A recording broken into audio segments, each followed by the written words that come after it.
everybody. How are you all doing? Please let me know in the comments where you guys are tuning in from, where you're watching from, so I can shout out your cities, your towns, your villages, whatever. Yeah, they started another war, so here I am. Does it take a war to make me live stream? Apparently it does. But yeah, I've been sitting here like for like 2 days straight, sorting through all the footage of the strikes and trying to organize them. It's absolutely insane. So I've got the best coverage you're going to find anywhere, literally anywhere, about this war right here. I don't know how long we're going to go on for, right? But I've got so much to show you, so much to cover. So let's try and dive right in as soon as possible. I'm just waiting to check the chat. So we've got people tuning in. Wow, it's going a bit fast. We've got people tuning in from Canada, from Puerto Rico, from Orlando, from Pakistan, from South Carolina, from Australia, Nepal, California, the Bronx, San Francisco, Connecticut, Jamaica, Italy, Morocco, Uruguay, Florida, Canada, pretty much everywhere, right? So guys, just before I begin, remember to hit the like button. I kind of forget to say that nowadays.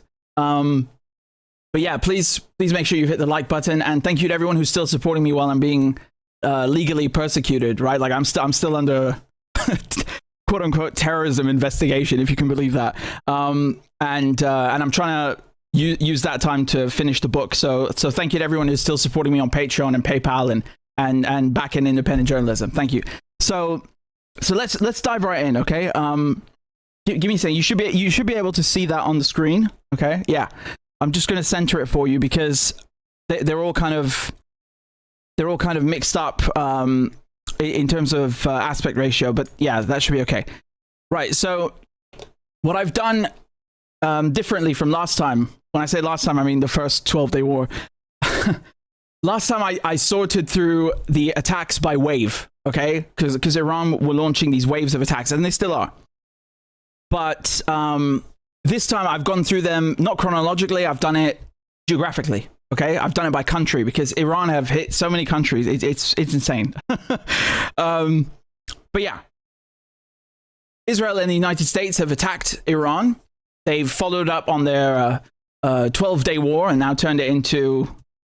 Who knows how long this is going to go on for, but it's way more serious than what happened during the 12-day war. I mean, just in the last 24, 36 hours, they've murdered, the Israelis and Americans have murdered Sayyid Ali Khamenei, who in English we say supreme leader, but I mean, it doesn't really encapsulate the role that he plays in terms of his religious mandate and culturally speaking. Let me just say it this way. Let me put it this way. It's an obscene crime. I mean, it's worse than killing the president. Okay, it's that bad. It's really that bad. They murdered him in his home with his family, and then they of course launched a bunch of attacks on a girls' school, even like over 100 schoolgirls murdered. And a bunch of military targets and civilian targets, hospitals, etc., etc. You know what the Israelis and Americans.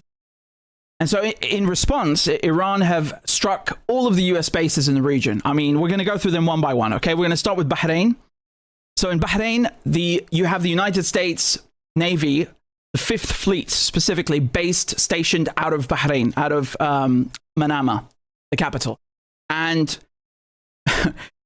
me being... not just a journalist, but someone who's really big on counter surveillance, right? Like and cybersecurity. Seeing the Iranians blow up this radome, excuse me, it's really something. Okay, so this radome is basically an NSA station. So the NSA, the National Security Agency of the United States, have a base. It's not very secret, is it? Inside of this naval base, which is, it's something they've been doing for decades. It's nothing new, but that is usually cloaking, air traffic control systems. It could also be radar, or it could be satellite communication, SATCOM.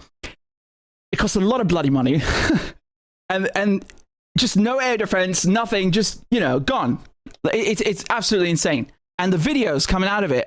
Pay attention to the audio, by the way. Yeah.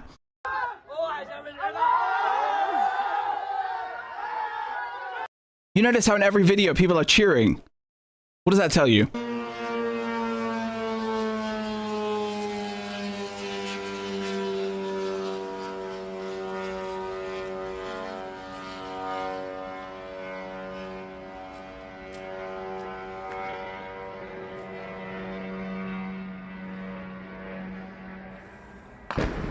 Allahu Akbar!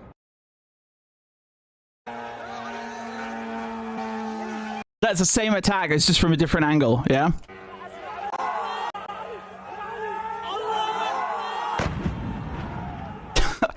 I mean, it's ridiculous, honestly. The whole thing is just, it feels surreal. It really does feel surreal. So this is February 28th, right? It's February 28th. I'm trying to do it chronologically a little bit, but mostly we're going to do it geographically.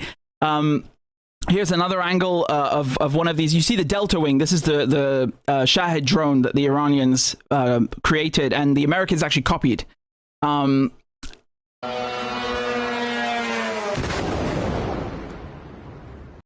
it's bloody madness, right? So all of these clips that I'm showing you right now, they're of the 5th Fleet, okay? The headquarters of the 5th Fleet of the US Navy in Bahrain, in Manama, okay? I mean, it's just, they're wrecking them. They're absolutely destroying them, okay? Like, what, you really don't have any idea how extensive Iran's response has been. No one does, because half of it is being censored.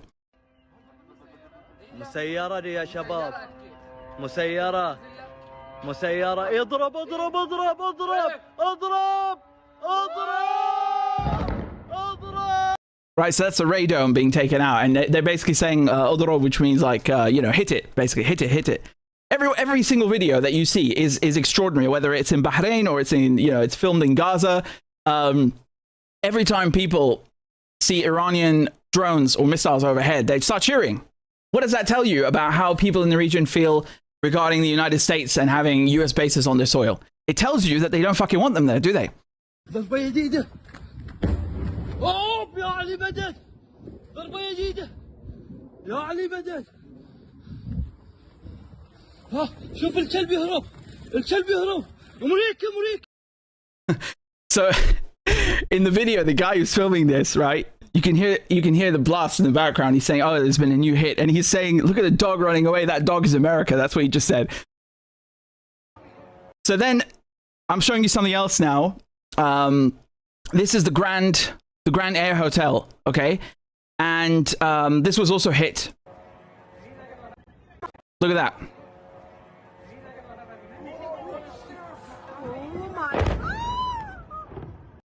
So you might be asking yourself, well, why did Iran hit a hotel, right?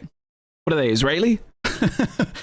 Yeah, it is a good question. So my hunch, and this is just a hunch, okay? Because the Iranians are not usually in the business of blowing up civilians and hotels. I'm guessing it was a high value target, an HVT, and it was someone or a group of people that are maybe Mossad or, you know, US Navy, whatever, right? But my point is, I don't think they would have struck the hotel if it weren't an absolute necessity, and you have to ask yourself, actually, why were there US personnel in the hotel? So something else that I heard, and this is unconfirmed, I haven't been able to confirm this, but I heard this unconfirmed report that the Americans evacuated their bases, the one that I just showed you, the 5th Fleet, right? For example, they told the soldiers to leave the base so they don't get killed, and then they told them to go shack up in hotels. And so, you know, they kind of basically just used the civilians in the hotels as human shields. Yeah, I mean, it's hypocritical, isn't it? Right? Because the Americans and the Israelis constantly bitch about how Iran and Hezbollah and Hamas and everyone they don't like, right, including the Viet Cong, use human shields, right? Always, all the time. And as usual, it's really just a confession. So this is now going into March 1st, so today. Again, Iran hit the 5th Fleet again. You see it up in smoke. Gone.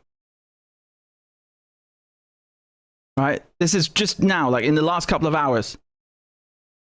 This is really embarrassing stuff. It really is embarrassing. Okay? I mean, look at this video. The thing is just completely on fire. It's unreal. We've never seen anything like this before. And you know, people used to give Iran a lot of shit. They would say, oh, well, you know, they're choreographing and not choreographing, well, so telegraphing, excuse me, their moves, right? They're saying, they're telling the Americans in advance that they're going to bomb this and that base. And that's true, actually. They did do that. I can at least confirm that they did that last time for the Al Udeid base in Qatar, right? But that's because of just the policy, the way that the Iranians want to avoid casualties, right? Like and I'll come back to this afterwards in terms of the mentality and their ideology and so on. But you look at this now. I mean, there is no doubt whatsoever. They are really 100% serious about this. There is no going back. There is no going back. And this nonsense that CENTCOM, U.S. Central Command, are putting out that, oh, there's 3 casualties. 3 casualties. By the end of this video, after I've shown you all of the clips that I've collated and put together, you have to be brain dead to believe that there are just 3 casualties, 3 KIA. I mean, that is a statistical impossibility, okay? Now let's move on to the UAE. Okay, so we've done with Bahrain, and again, these are just the clips that we have available. There's probably, you know, different aspects and dimensions to the attack that we don't know about. But going to the UAE, this is the Burj Al Arab Hotel in Dubai. That was also hit, and I'm guessing again the Americans evacuated their troops from the base and told them to go shack up in the hotel, and that's why Iran hit it. Because you know, what is this pattern of hitting hotels? Why would you do that in Manama and then do it again in Dubai? It just, you know, there's something off here. So the only explanation that I think makes sense is the Americans told their troops to go and shack up there.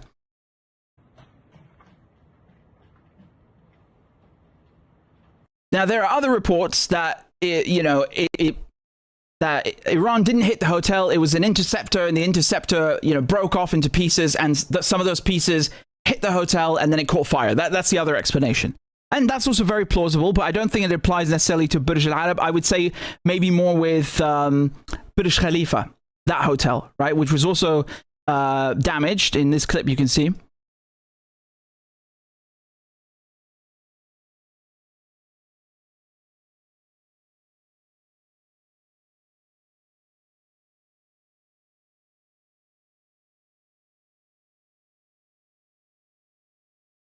Right, so you see it got intercepted right next to the building, next to the skyscraper, so it's normal that there would be debris falling around.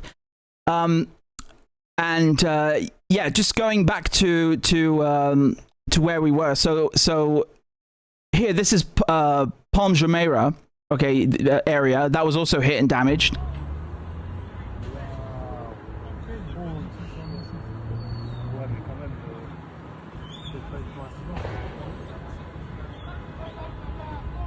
Yeah.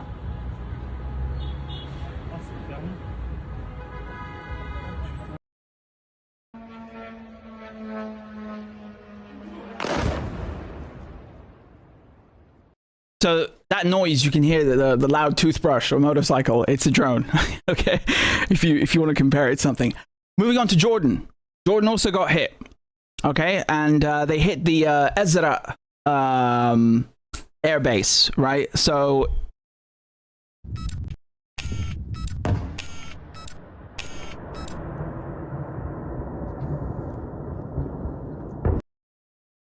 yeah, there's more clips of it here. No, that's the same one. I've got another one here. Yeah. And then moving on to Syria. Syria was also hit. I think they hit the El Tanaf garrison, right? So that's, if you look at the map of Syria, it's towards, you know, after Palmyra, so basically in the east, okay? That's where the Americans have an air base, and they kept it during the entire war. So the Iranians hit that in Syria. There's also a report that they hit the Golan Heights, an area in the Golan Heights. I'm guessing the Americans have some asset there, or the Israelis certainly 100% are in the Golan Heights. So that's probably what it is, right? But we have no footage of that. Iraq, here you can see Kataib Hezbollah. So they're part of the Hashd al-Sha'bi, the Popular Mobilization Forces in Iraq. The resistance, basically, right? They helped... They helped fire a bunch of things at Erbil. So Erbil is in the Kurdish region of Iraq, and the Americans have, I think, their most expensive compound diplomatic compound for the moment is over there. So that's what was hit. And you've got a bunch of things. There's the international airport. They've got barracks, etc. So they hit that several times yesterday and today. You can see the smoke rising up from there, and then and then this video basically released by Kataib Hezbollah showing the drones being launched. Okay, so basically they're performing this function in a support role or support capacity to help Iran after Iran was attacked and Sayyid Ali was assassinated. And here you can see better footage of Erbil.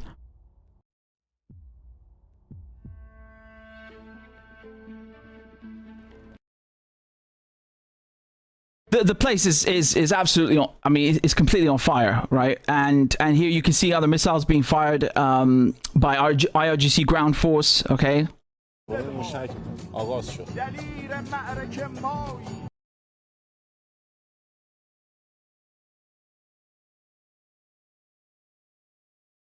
Yeah, so I mean, every single US base in the region is just being pummeled right now. It makes the other strikes we saw in the past look like a joke. It really does. It really does. Moving on to Kuwait, right? It's a lot. It's a lot. Look at Kuwait International Airport.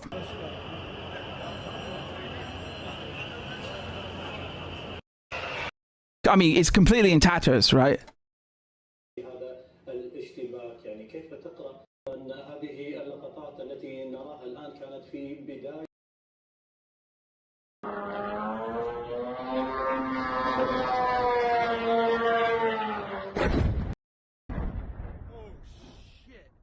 So this video is not from Kuwait International Airport. It's from Ali Salim Air Base. Okay, also in Kuwait, but it's not the international airport. It's just another location.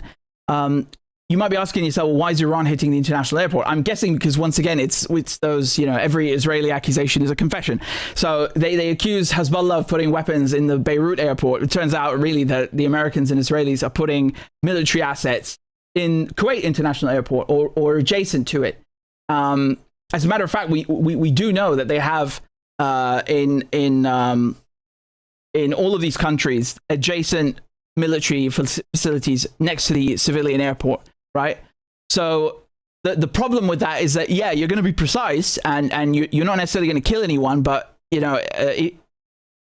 if you've been in a bombing, right, before, you know that the glass is the first thing to go. So and it's terrifying. So even if you're a few meters away, all of the glass is going to explode, and it's going to end up, it's bound to damage and injure civilians. It's unavoidable. And so by putting the military facility or airbase or complex next to the civilian one, you're endangering them, right? So again, it's pure hypocrisy. Now moving on to Qatar, to the Al Udeid airbase, which is the one that was struck in June 2025. I don't think that the Iranians gave a warning this time. I doubt it. That courtesy is gone, right? Like that's not happening again. Look at the state of it, right? Look at the state of it. This is from I'll show you. First clip is from I'll leave the interceptors afterwards. These are all from today. Okay, look at this. I mean, it just bellowing smoke. Bellowing smoke. It's completely, utterly cooked. Insane, right? هناك ضربات جديدة في الدوحة. الآن لا ندري طبيعة المنطقة التي استهدفتها هذه الضربات، لكن نشاهد الآن تصاعد أعمدة دخان. Yeah, it's cooked. And the other thing I wanted to show you is the interceptors being fired off. Also in the same base, but it's just the day before. It's February 28th, okay? Fuck yeah.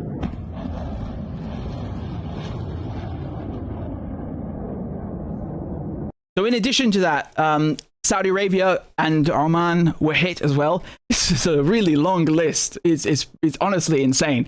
If you like, you know, if you compare it to True Promise 3, because this is True Promise 4, okay, Operation True Promise 4. If you compare it to 3 or 2 or 1, just the bank of targets is ridiculous now. It's ridiculous, right? Like, we went from one base in Qatar to Qatar, Kuwait, UAE, Oman, Saudi Arabia, Syria, and I'm forgetting one of them now.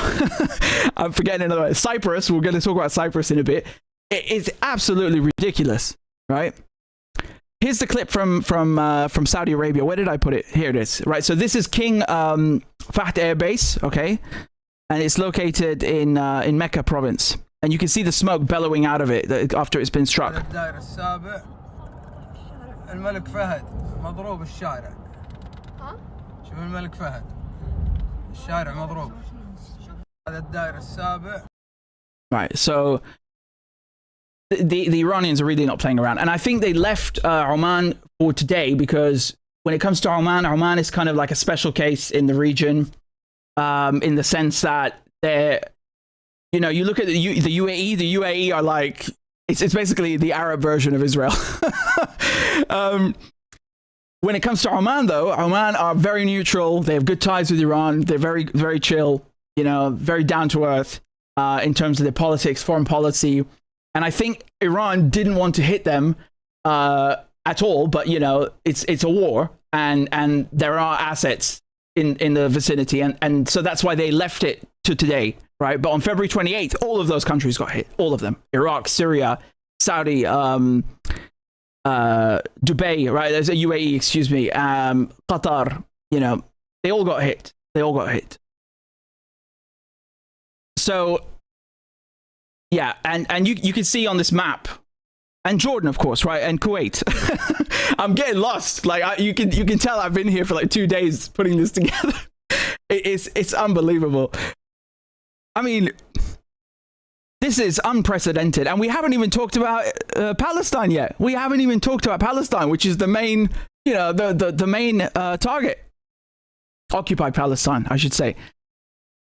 I'll just show you some other things, though. So in terms of vessels, right, we were talking about the Fifth Fleet being based out of Manama, the capital of Bahrain, and of course the NSA base being there.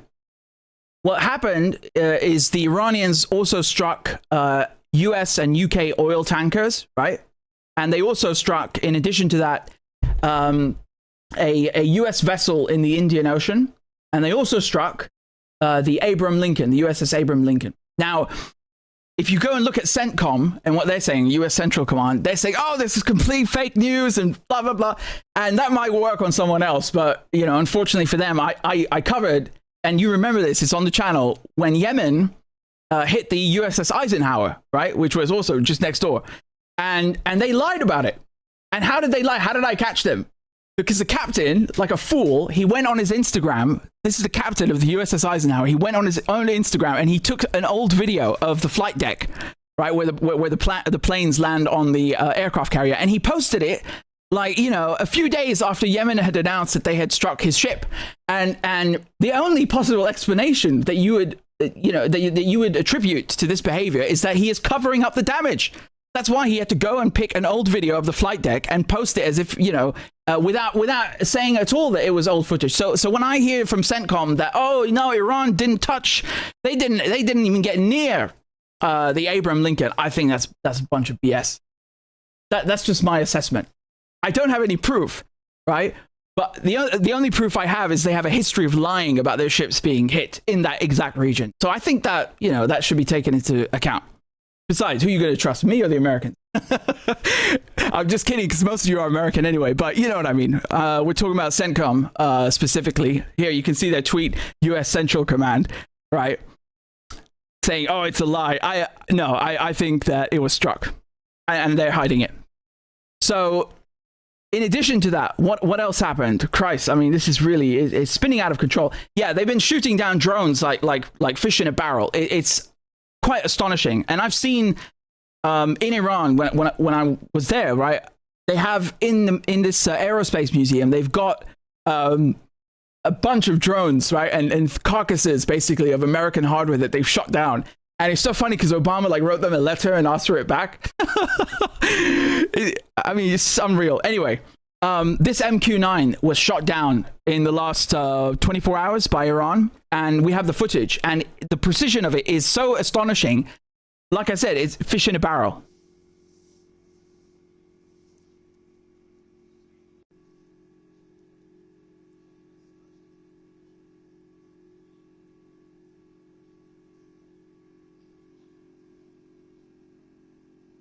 You can see it dropping out of the sky.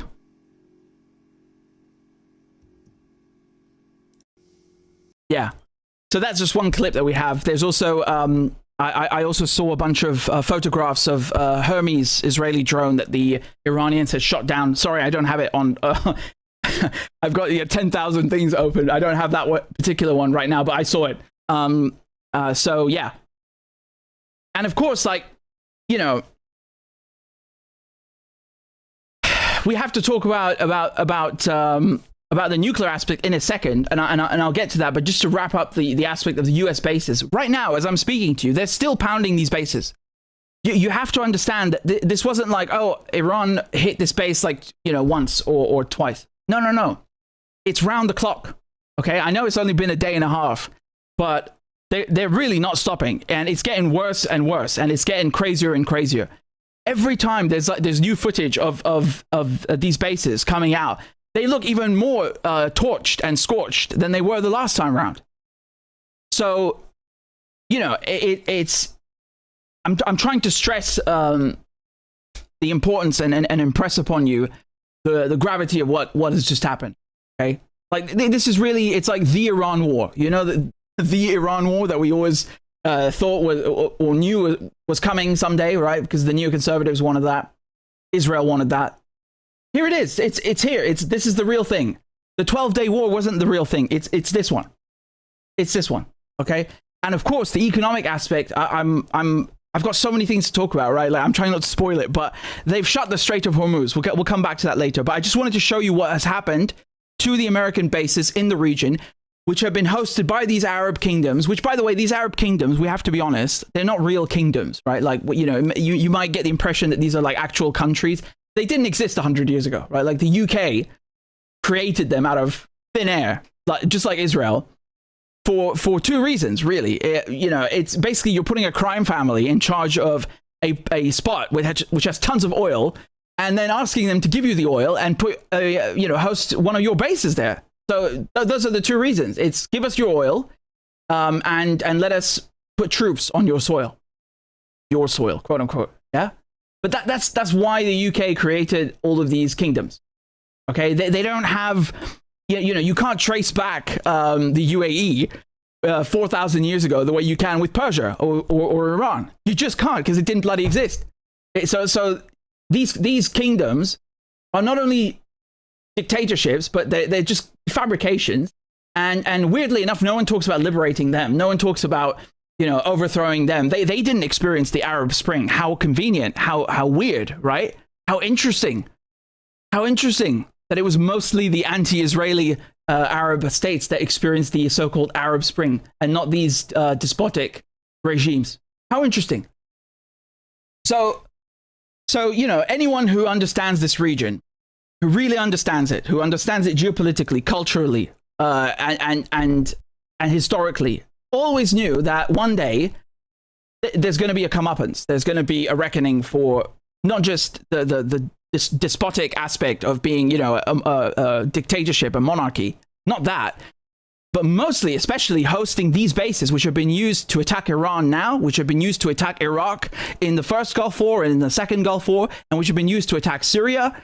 And not to mention, you know, I mean, after Afghanistan, where did the Americans go? They went to Qatar mainly, right? So these bases are the backbone of all of the imperialism and the shit that is happening in this region. They are a cancer. They are a cancer. They produce nothing but death. They produce nothing but destruction. So I suppose today is that day, right? You know, the day of the reckoning, because we're seeing them just being absolutely scorched, lit up, right? I doubt anything is going to remain after Iran are through with them. Okay, so let's talk about Christ, I really do have so many aspects to go through with you. So give me one second to, yeah, let's talk about what the US hit in Iran and what the Israelis also hit in Iran. Okay, so let's do the other side of it, which came first, by the way, right? Like, let's be 120% clear. The Americans and Israelis started this shit. It was a war of aggression. It's illegal. Okay, everything Iran is doing, everything you saw is a response. It's a retaliation. It's legal. It's completely justified morally, legally, religiously, logically, whatever you want to, whatever adverb you want to use. It's justified. It just is. Okay? And no one has any right to complain. So I'm extremely disgusted, like seeing every European foreign ministry, Western foreign ministry, because most of them are in Europe, putting out a statement condemning Iran or defending itself. Like, are you high on crack or something? They're responding because the supreme leader has just been assassinated. I mean, they'd be crazy not to respond. Not to mention that it's their right, and you're condemning them. Meanwhile, of course, European so-called leaders, right, and Americans had nothing to say about the fact that they murdered over 100 schoolgirls in southern Iran. They bombed this is one of the first targets. This is one of the first targets, right? Try and make sense of this if you can. I saw one of the people who was talking to the cameras as they were filming destruction, like holding up a limb of one of these girls. These are like primary aged, schoolgirls, over 100 of them just killed, and no mention in the media. And I was looking at the headlines from the Associated Press, from the Telegraph. The overwhelming majority of them just completely left out that it was an Israeli strike. They just say, "Oh, a strike killed 100 schoolgirls in Iran." What do you mean a strike? Was it the fucking Stargate? Like, who conducted the strike? Where did it come from? You're purposely omitting the word Israeli because you're trying to protect them. It is unbelievably disgusting. Unbelievably disgusting. Here, let me. I just want to show you the clips of this school, okay? So you can understand what the Americans and Israelis have done here.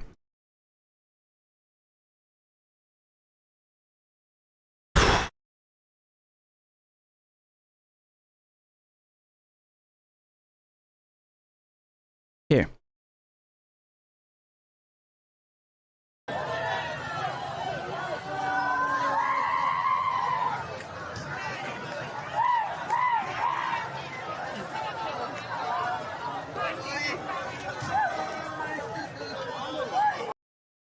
Basically people are like searching through the rubble for their kids.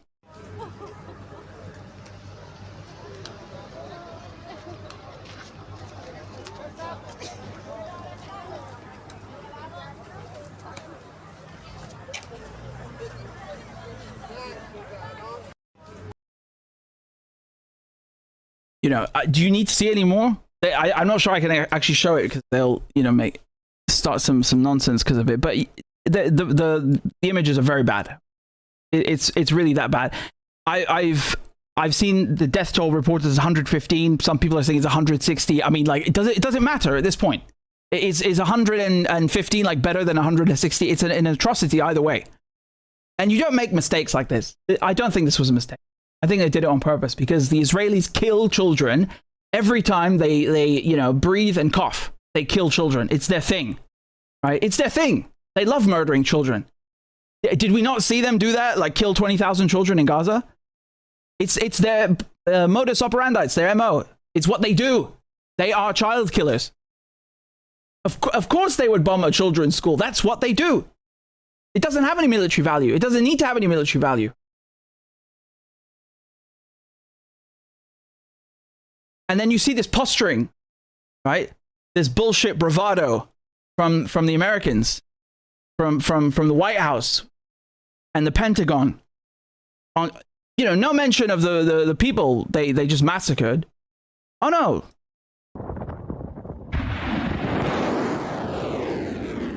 The Iranian regime was warned. Mate, who the fuck are you? Who the fuck are you? What are you warned about? What? Who are you? Piss off. So the American propaganda in this war, the psychological warfare, is, apart from the terrorism of killing hundreds of children or dozens of children, it's just posting videos of the military industrial. These might as well be ads for the military industrial complex. Like, wow, look at our planes. Yeah, okay. So you know how to murder people. Well done. Very strategic. Super genius. I mean, it's so pathetic. It's like a dick measuring contest. That's the best way to describe it. And so, of course, they had to bomb some journalists as well. So in the last couple of hours, as I'm speaking to you now, in the last couple of hours, they bombed the headquarters of IRIB. So that's a state broadcaster. It's like the Iranian equivalent of the BBC or NPR, right? So you can see smoke bellowing out of the headquarters, and I walked through the wreckage. I walked through the wreckage of you remember that journalist who was live on the air when they bombed the studio during the 12-day war? I went through that building. I walked through all of the floors. I'm not sure, I need to double check this, but I still think that that's the biggest media building in the world that has ever been attacked. Every single inch of it was completely burnt to a crisp, right? Completely burnt to a crisp. And I filmed all of this. I've got all of the receipts and the footage. You can see the craters, they had targeted the specific areas on the roof to try and make it collapse. That's how vindictive and evil these people are. I saw this with my own eyes, and I filmed it, and I documented it, and I recorded it, and it will be published. These people are that sick. They are that evil that they would bomb a media building full of journalists.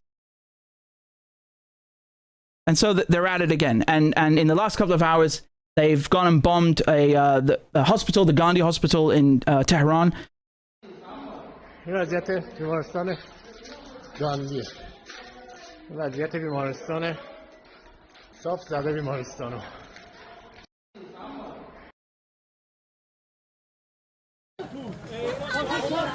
You can see here that they're trying to frantically move, babies and in the incubators, right? And of course, this has, it's reminiscent of what they did in Gaza, right? They literally left babies inside the incubators to die. And as usual, every single time, every Israeli accusation is a confession, right? What they say Saddam is doing is actually something that they do. You'll remember the incubator story from the first Gulf War. And you can see, so that's what these nurses are doing. They're basically transferring babies, newborn babies, to another hospital after it's been bombed. This is just in the last couple of hours. I mean, really, it's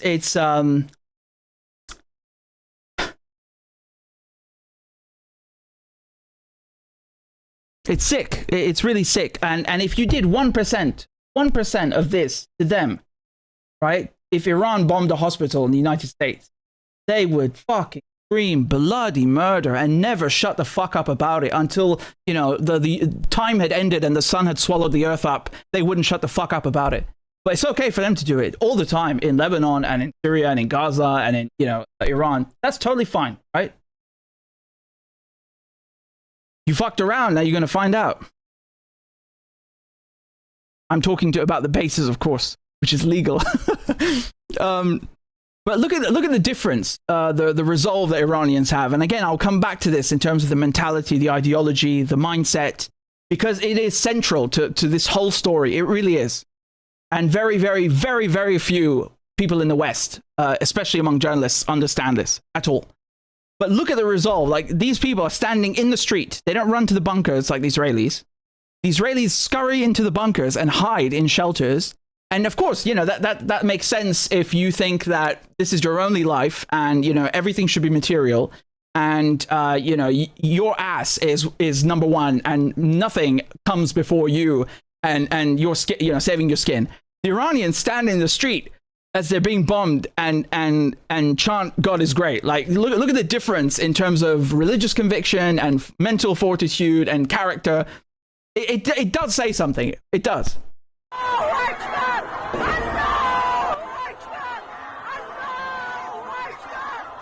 It reminds me of that footage when Israelis did a flyover on Nasrallah's funeral. which is like the most pathetic self-own I've ever heard of. Like, you know, you're honoring him basically by being here with the fucking jets. But okay. And everyone in the stadium, right? I wasn't there, but we have the footage. Just like, it's kind of just roaring at them in rage instead of being afraid, which is what the Israelis want. And that is the same thing that's happening here, right? It's like, it's not, oh, we're going to cower away. It's going to stand here and you know, confront you. You get what I mean? And that is important because in wartime, you know, morale is everything. Okay, morale is everything. You can see here also, this is the aftermath of a US-Israeli bombing on an Iranian radio transmission tower. All right. I'm not sure if it's part of the IRIB complex that we were talking about. I really don't know, but I know the footage is real.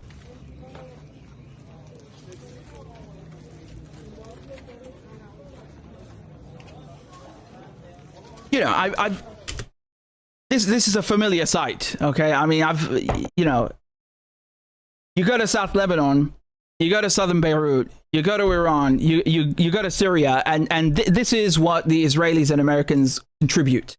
Just death, destruction, rubble, misery, you know, terrorism. That's their contribution to humanity. At least, you know, the Romans and the Greeks left behind some nice buildings, despite the fact that they were still occupiers. At least that, right?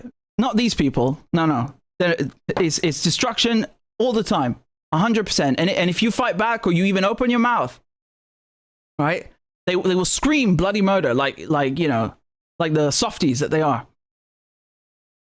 And you can see on the BBC, look at these demons saying, "Oh, a woman killed in Tel Aviv."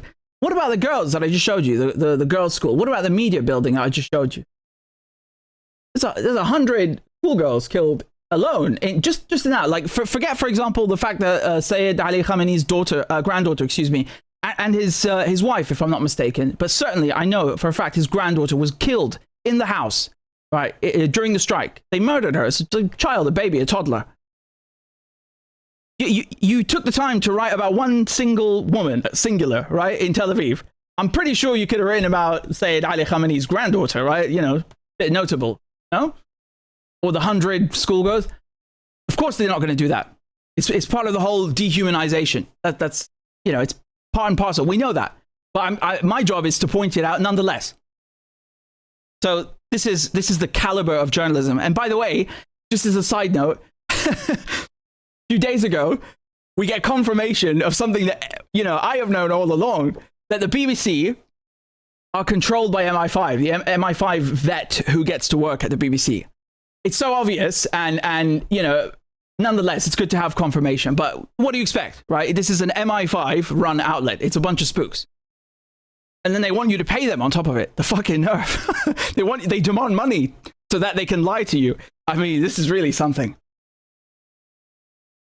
So right now, as we're speaking, the Americans and Israelis are still bombing all across Iran, not just in Tehran, but all around the country. And I wrote down, you know, as part of my news gathering efforts, I put down a bunch of, just to give you a broader overview of where they bombed. So the elementary school we were talking about is the Minab, or Minab Elementary School, okay? And as we also covered IRIB, and they also bombed a bunch of ballistic missile sites. So that's in Qom, and which is a very important religious city in Iran, and Isfahan, which is you know, notorious for its contributions to science and art and Islam.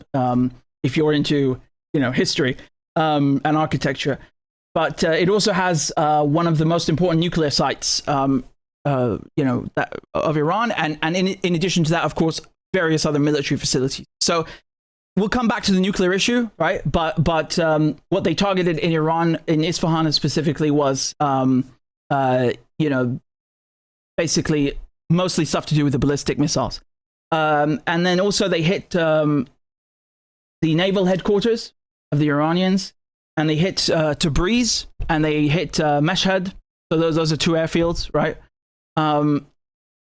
And not to mention, of course, the compound, the house, which is in central Tehran in a residential area of Sayyid Ali Khamenei. And they also hit another base. So that's Khatam al-Anbiya, and then also IRGC command. Okay? And I'm guessing, of course, there's a whole bunch of targets that have perhaps happened as I'm speaking to you right now in the last half an hour, etc. But you can basically see that they don't really have a program here. There is no nuclear program, weapons program in Iran to take out, and they failed to do that last time in terms of the enriched uranium, getting rid of that, etc. They can't stop Iran's ballistic missile program because it's so advanced. It's even more advanced than what the Americans and Israelis have. So I mean, just go to bed, man. Like, don't even bother. And what they've managed to do, like half of these targets, it's just like hospitals, journalists, kids. It's just so typical. It's so Israeli and it's so American in every way, right? Disorganized terrorism, targeting civilians all the way, half the way. Just, does this strike you as military genius? It's just bollocks. So we've got 6,000 people watching. Greetings to all of you. Please make sure that you've hit the like button. I don't know where to go next with this. I guess we'll talk about the UK. Let's talk about Iran and the hitting the RAF base in Cyprus. Yes, that just happened like in the last hour, or 2 hours, I should say. Give me a second I have a clip. We actually have a clip of it, and I was shocked to find it, but it's genuine, as far as I can tell. In any case, yeah, give me a second to pull this up. Yeah, here it is. Okay, so I'm gonna open this over here. You should be able to see that in a second. Yeah. Okay, so let me introduce the topic first. Right, we also have Keir Starmer over here. This absolute weasel of a man. Absolute weasel. Okay. So Iran have reportedly bombed the Royal Air Force base that we have in Cyprus. Okay. Now, just before I continue, I'm going to tell you my dad, my granddad, my great-granddad, they all served. Okay. I didn't serve, but they did. So bear that in mind when I tell you that Iran are in the right, because we attacked them. We attacked Iran, and Keir Starmer is a liar because yesterday he said we didn't play any role in attacking Iran, and I knew immediately that that's bollocks. He's obviously been hanging around Zionists too much because they suck, absolutely suck at lying. and so just when he said that, I knew it's a lie. Okay. Starmer said in a statement that British planes were in the sky in the Middle East as part of a defensive operation to protect our people, our interests, and our allies. First of all, the UK is not in the Middle East, okay? In case you haven't taken geography at school. And this idea that we are not taking part, but we are in the sky.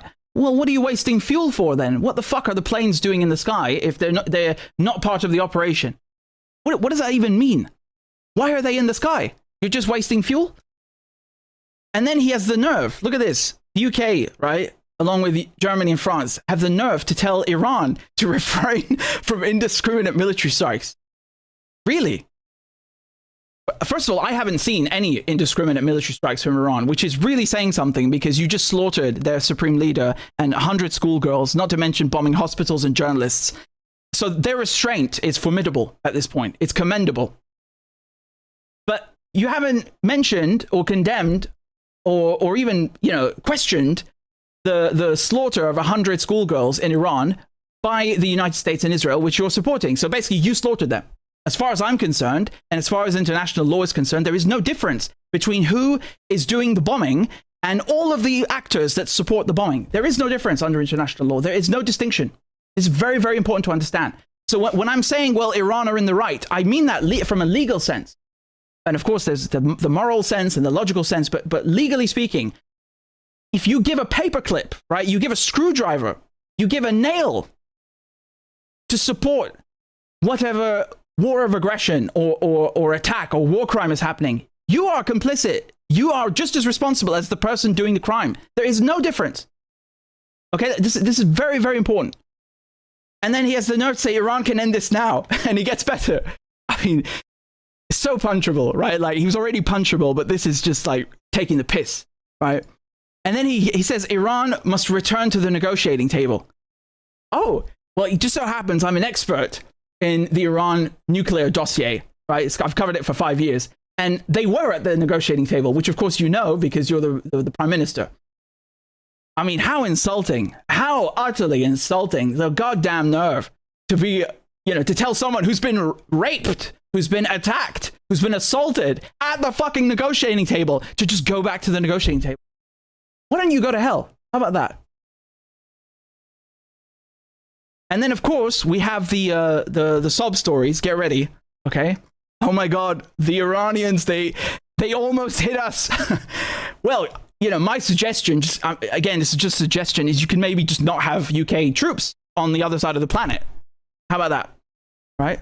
Not exactly on the other side of the planet, but, it's thousands of kilometers away. I mean, I even put together the map to show you, right? Like, it's literally, we got troops in Bahrain, 5,000 kilometers away, right?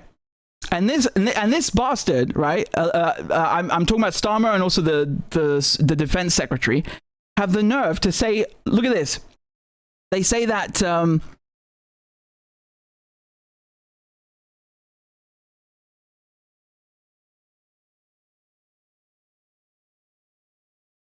British forces shot down an Iranian drone in Iraq that was said to be headed for a Western base in the country. Okay, so if you're not involved in the operation, then why are you shooting down drones? So you are involved because you started the attack, and now you're acting like stopping the retaliation is defensive. It's not defensive. If you start the war, the retaliation against that is defensive. So Iran is defending itself. So you're absolutely involved. Okay, and then they mentioned that there are UK troops still in Iraq on counter Islamic State operations. What Islamic State? Do you mean the one you installed in Syria? The new president, that guy? Why don't you just have a chat with him? I mean, he is your friend, right? Well, I mean, just they take us for fools writing this absolute dog shit, and they call this journalism. You don't have to publish it just because it's a lie, right? You don't have to publish a lie because it came from the prime minister. You should be calling this out. You don't just publish it like it's a fact. And then another drone heading towards Qatar was shot down by a Typhoon jet using an air-to-air missile. Typhoon is the Eurofighter that we make with a bunch of European countries. Again, what was it doing there? Who knows? So basically, we attack Iran and then we get mad that they're responding, and we call our, running away like cowards and basically getting our comeuppance. We call that, we try to portray that as victimhood when we're the aggressors. It's my instinct when I'm confronted with this kind of insulting logic, because it is insulting. It's just to say fuck you, right? Like it's not even worth the calories of trying to debunk it. It's just fuck you. It's someone trying to take you for a goddamn fool. They don't even deserve the calories of trying to debunk it. It's just fuck you, really. Just go to hell. Defenestrate yourself. And then they accuse Iran of lashing out in an increasingly indiscriminate, widespread way. I mean, the goddamn nerve. If Iran had traveled 5,000 kilometers to our shores, you could say that. But the thing is, we traveled 5,000 kilometers and we're literally right opposite their shores. So, if anyone is being aggressive here, I think it's us. No? Not to mention that this base in Cyprus, because I'm talking mostly about Bahrain right now. I'm going to move on to Cyprus, okay? So the Cyprus base is here. I'll pull it up on the map for you. It's RAF Akrotiri, okay? That's it. So it's in the Mediterranean, okay? Right opposite the Levant. And this base took part in the Gaza genocide, right? All of the surveillance flights that went out and recorded this destruction, this genocide, and gave the footage and passed the footage along to the Israelis. All of these flights were stationed out of this base. So this base has been involved in a genocide, which is one of the worst, highest crimes under international law. And then this absolute tit, Keir Starmer, comes out a few hours ago, now, this evening, just a few hours ago, and he releases another video admitting that what he said yesterday is complete dog shit, that actually the UK is involved militarily, and that this base specifically is involved. And so within the hour, the Iranians went and bombed it. Have you ever heard of someone so dumb? Again, he's been hanging out. You can just tell. I mean, his wife is a a Zionist, as is he, right? But you could just tell he's been hanging around Israelis too much because he can't lie properly, right? It is really bad form. We're better than this normally. It's really embarrassing. What an absolute tit, right? What was the point of that video? Are you stupid? So here's the video afterwards, of course, of the strike, right? So within the hour, the Iranians were like, okay, you wanna just like openly say that you're using that base to bomb our country? We're gonna come and bomb you.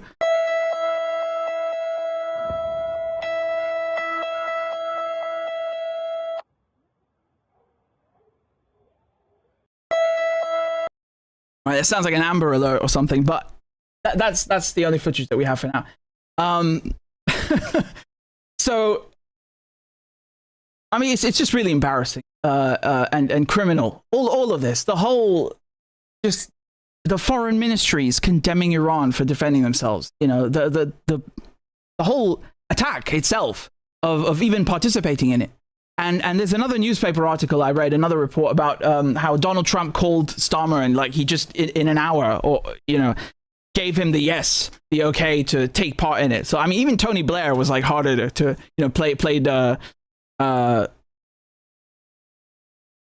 hard to get better than that. Even Tony Blair, which is really saying something. Really, I mean, just this is just horrible behavior, horrible behavior. And the Iranians have every single right to destroy that base under international law because it was used to attack their mainland. We should be actually grateful that they haven't bombed London because we bombed their mainland. We under international law, any help, intelligence, infrastructure, as I said, a paperclip that you give the Americans and Israelis, which we did, to bomb Iran makes us just as guilty. So the Iranians, instead of bombing our country the way we bomb their country, have just bombed a foreign base, nothing else. We should be grateful, really, and we should be apologizing to them and paying reparations, and that's what a decent human being would do. A decent human being wouldn't have even done that shit in the first place, but if we could replace him with a decent one, we could like try and fix it a bit. But just like making follow-up videos where you brag about using bases and helping the Americans. I mean, you just asking for it. Point. Disgusting. Really, I'm so embarrassed. I'm really embarrassed. This isn't just a war of aggression, which is already bad enough. It's the supreme crime under international law, which is really what Nuremberg was about. Nuremberg was mostly about making it very clear that, I was just following orders is not a thing, is not a defense, and that attacking a country for no reason, no good reason, is the worst crime, is the biggest supreme crime under international law. That's what it was about. That's the precedent that it set in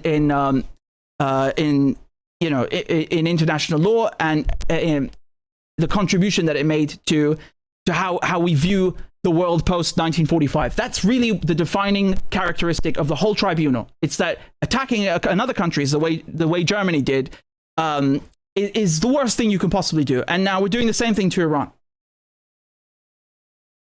It's not on the same scale, but it's the principle that is at stake here. It's the principle.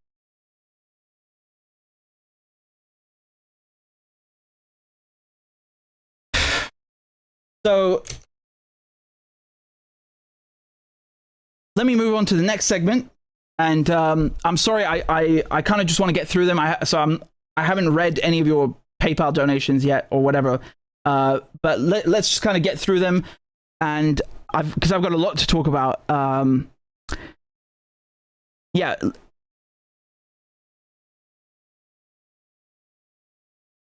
Okay, so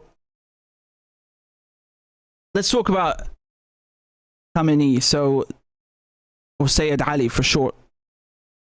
Just trying to switch over here so we can look at this, we can see this. Yeah. Okay, you should be able to see that then. Yeah.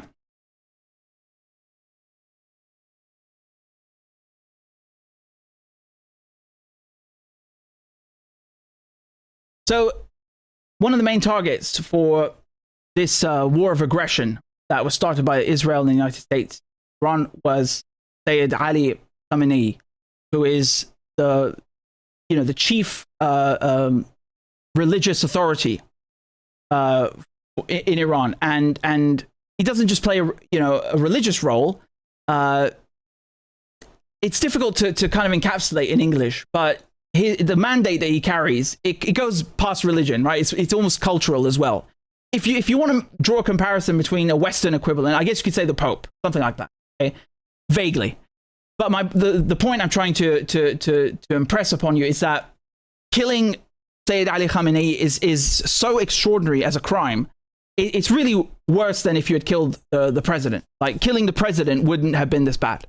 Okay, because presidents in Iran are elected and changed every couple of years. Yes, it's actually democratic. I know the mainstream media told you otherwise, but it is actually a democracy in many ways, more democratic than our countries sometimes. So the supreme leader, Sayyid Ali Khamenei, is different than that. Okay, and he took on, of course, after after Khomeini led the revolution in 1979. He was basically his successor, right? Not just in terms of the religious aspect, but also carrying the revolution forward, making sure that Iran stays that course. And it's under his leadership that Iran developed all of these things that they're bitching about today in the West. The ballistic missile program, the nuclear program, which is civilian. Again, that I need to repeat every single time because apparently it's not clear.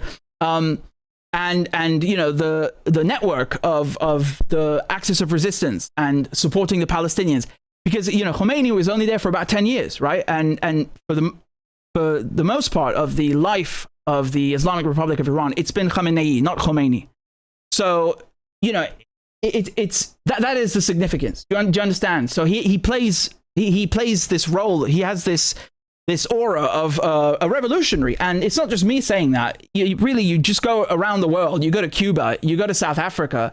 People from entirely different corners of the planet have this same idea and respect of him and for him as a revolutionary leader. Do you understand? I'm talking not just about Khomeini, I'm talking about Khamenei as well, because of all these policies and these changes and implementations that the Islamic Republic made under his rule. It's very important to understand this. So when you're killing someone like that, it's an extraordinary crime. Okay? That's the point I'm trying to get across. It's an extraordinary crime. And it's not that, he himself considers his life to be worth more than others. As a matter of fact, if you look at his abode, like where he lived, the guy's extremely humble. I'm not exaggerating. The guy lived like more simplistic than this studio right here behind me. I'm not joking. I don't have the photos with me right now, but I was looking at him just earlier. He was like genuinely a man of the cloth, as we would say in English. A man of faith, right? A genuine man of faith. And so after his martyrdom was announced, it's not just in Iran that people started going crazy. Literally, in India, in Pakistan, in Kashmir, in Iraq, in Lebanon, the whole bloody region, people are out in the streets. I've got the footage here for you. You can see they started storming. People in Karachi started storming the US consulate in protest at the murder of Khamenei. That is how insane. And then they want to tell you on mainstream media that the guy's not popular. How can he be so unpopular that people in other countries are upset about his death? That's beyond popular, mate. I mean, so all this happened today. This is this morning, right? Outside the US consulate in Karachi, in Pakistan.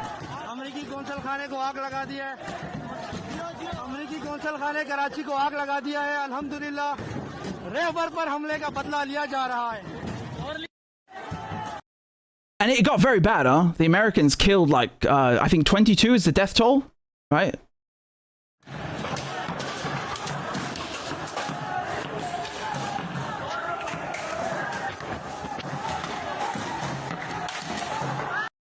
Yeah, they really did storm the place. I mean, it's not...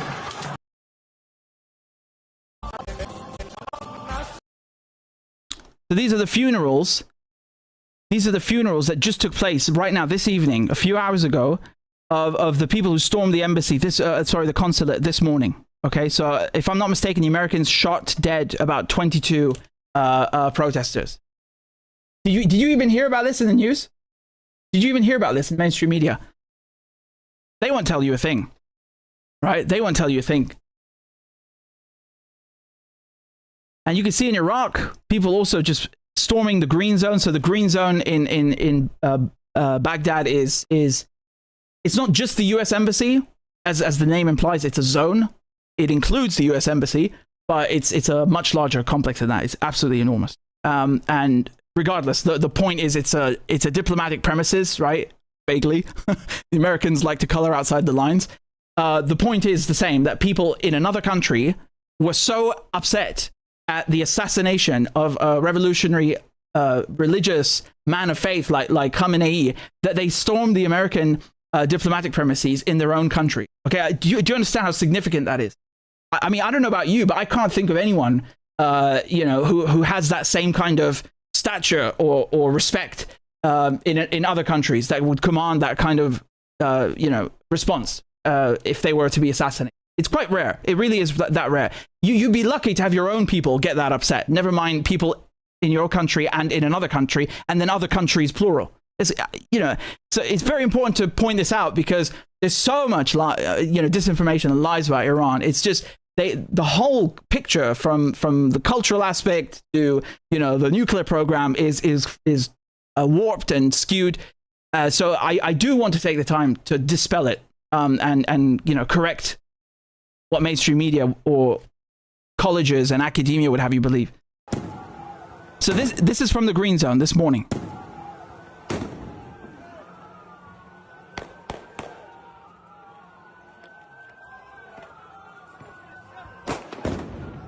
These are not insignificant crowds.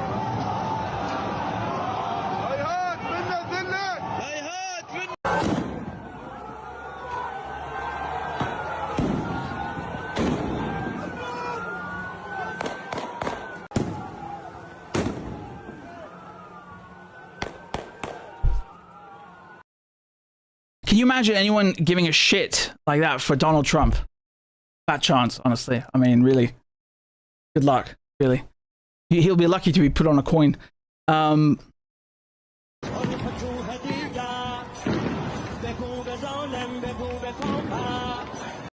mean, it's just like tons and tons and tons of videos like this. And then not just in Baghdad in the Green Zone, but all over the place. Here.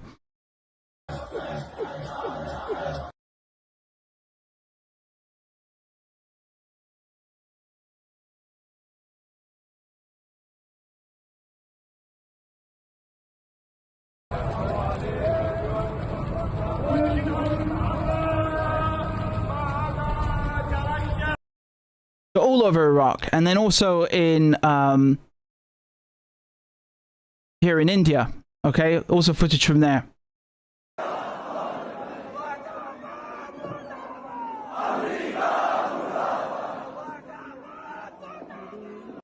And then the footage itself from Iran is quite plentiful as well. No US president would be able to draw crowds like this if they were assassinated at all.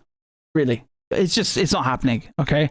And then they want to convince you, if you go on BBC and you start reading the articles, every single one of them, BBC, CNN, like the first thing they will tell you is that, oh yeah, people responded to the news with cheers, right? And then they'll add at the end of the sentence that, yeah, with a few people mourning, when it's really the other way around.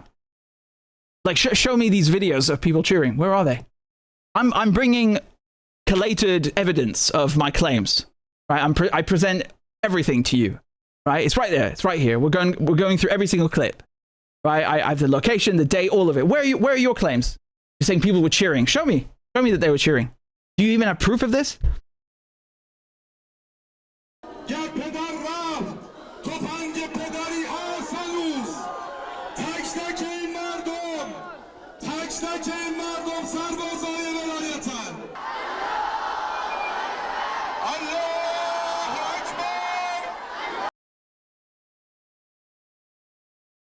that is Kashmir, but I don't want to show you Kashmir yet. I'm going to stay with Iran.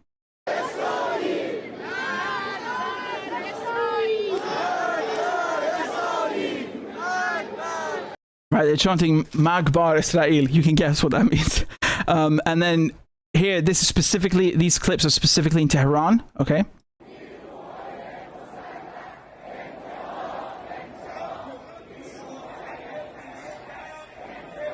These are all from today. All of these clips. So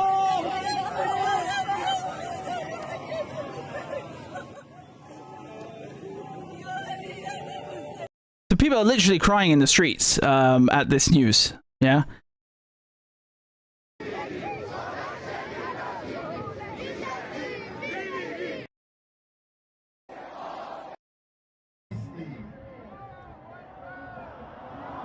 You get the idea.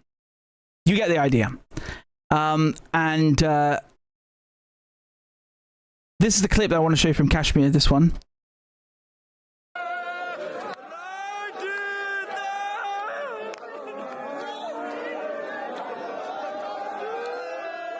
So again, I put it to you, show me any other leader that actually commands this kind of response in their own country, plus out in multiple other countries. Show me. It's difficult to find them, right? So there was also a good clip from Galloway that I wanted to show you. I have queued somewhere over here. Yeah. The thing is now that, you know, people are asking if the fatwa against nuclear weapons, you know, is going to be revised, or if it expires now. No, it doesn't expire.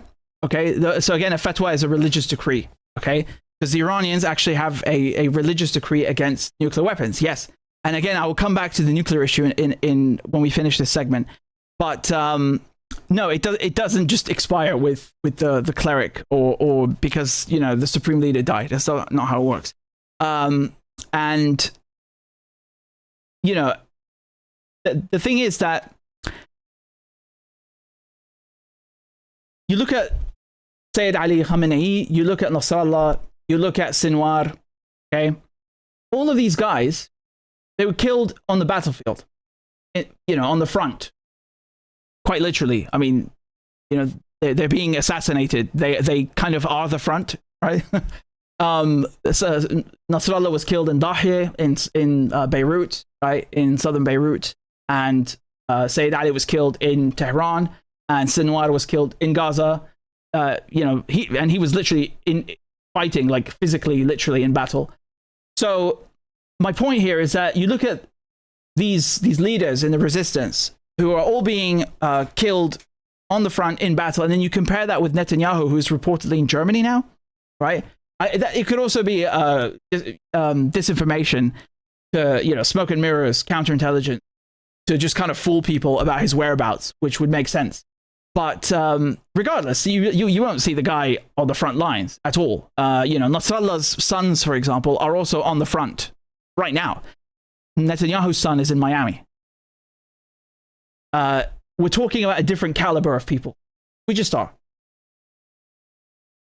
In every culture, really, in the overwhelming majority of human civilization throughout history, people respect leaders that, you know, literally lead in battle. They don't respect cowards that run away or who lead from the rear. This is something that has, you know, persisted throughout time. And it's a principle, it's an idea, it's a conviction that you will find in almost every single culture, right?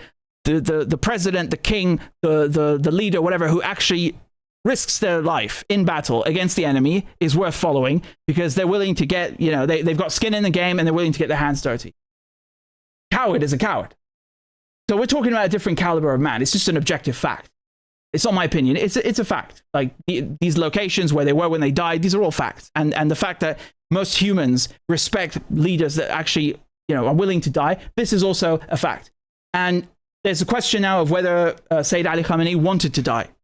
In the sense, not that he literally wanted to be dead and cease to exist, but that he understood that, you know, the Israelis are going to go after him, and he wanted to use or maximize or perhaps ensure that Iranians would be galvanized by his death. because he's going to be killed anyway, right? So he might as well stay at home in the comfort of his home instead of going somewhere else, right? Because people are asking this question of why was he in this house? Why was he in this house? Why wasn't he hiding in a bunker? Why wasn't he this and that? Well, he's not an Israeli, first of all. That's why, Israelis like to hide in bunkers, as do Nazis. It's not really a thing in Middle Eastern culture, except for Israelis. So that's the answer. Now, yeah, I mean, I just got tons and tons of videos of people in Iran crying, weeping at this news. And you want to come here and tell me that, oh yeah, everyone is cheering. I mean, this is just a fucking lie. It's a goddamn lie. They have no proof of this. I have yet to see one single video of someone in Iran actually cheering at this news. Just one. Where is it? And I'm sorry, but, Pahlavi monarchists in Los Angeles don't fucking count, do they? So...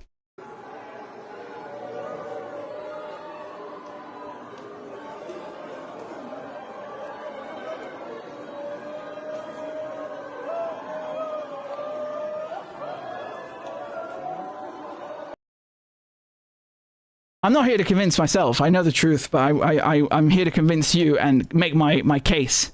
And here, this tweet also kind of encapsulates the point that I'm trying to impress upon you. So it says here, it took 30 tomahawks to martyr Khamenei. It took multiple bunker busters to martyr Sayyid Nasrallah. It took multiple squads, tanks, and an airstrike to martyr Sinwar. Do you see how much they fear revolutionaries, that they need all of that to kill only one man? Yes, it's an excellent point. And you also need to understand something, that being killed in battle is it's not the end. It's the end for Israelis. Okay? It's the end for like, us in the West, right? I think that's how George Galloway framed it. And I love the clip that he did, because it's exactly what I was going to tell you. And he knows, he's like one of those people that actually understands the region, right? Very, very well. And he nails it. And so, as the slogan goes, victory or martyrdom, it's like, it means win-win. Okay? This is the caliber of people that the Israelis have chosen to pick a fight with. They're not built to fight these people. Israelis are Westerners. They're Europeans. They've come from Europe. They have European thinking and mentality. They claim to be people of God. But I mean, do they strike you as particularly religious? Do religious people murder, every time they cough and breathe? Yeah, they don't have any belief in the afterlife. They will tell you to your face that, oh yeah, God gave us the land, but actually I don't believe in God. What the fuck? So the religious conviction isn't there. These are not people of faith. They're not people of, great mental fortitude. The whole mindset is different. So if you're dealing with Iranians and you're dealing with a Shia cleric of the caliber of Sayyid Ali Khamenei, whose mentality is that I am going to be victorious either by defeating you or by being martyred and going to heaven because I've done good in my life by fighting evil. How can you defeat someone like that? Like their whole mentality is just win-win. You can't defeat them, right? Because their understanding of life is not that, oh, when my body dies and shuts down, I'm done. They have a belief in the afterlife, right? Like the story continues. That's their mindset, their mentality, their thinking. Whereas with Israelis, it's like, oh shit, I want to save my behind. I'm going to run in that bunker. I don't believe in God. I don't believe in the afterlife. Do you understand? So the Israelis were like, howl like a bunch of hyenas, like they've achieved some great goal, but they don't understand that no one in this circle, in this culture, sees what happened today to in the last 36 hours to Sayyid Ali Khamenei as a defeat. On the contrary, they're going to use that as fuel to just come after you harder. And it's a win-win for them too. They also have the same mentality. So I'm either going to achieve physical, literal victory against you in battle and liberate Palestine and get you far away from my borders and out of my country, or I will be martyred, and my family and my friends and my neighbors and my countrymen will continue the fight, and I'll go to heaven. So it's a win-win. Okay, I'm trying to explain this to you, not because it's my belief necessarily, but because I understand the region and the culture, and these people that are so desperate to fight Iran, they don't. And knowing your enemy is one of the most fundamental rules of war, and they don't know shit. They don't know anything about who they're dealing with. They just don't grasp that you're never going to defeat these people.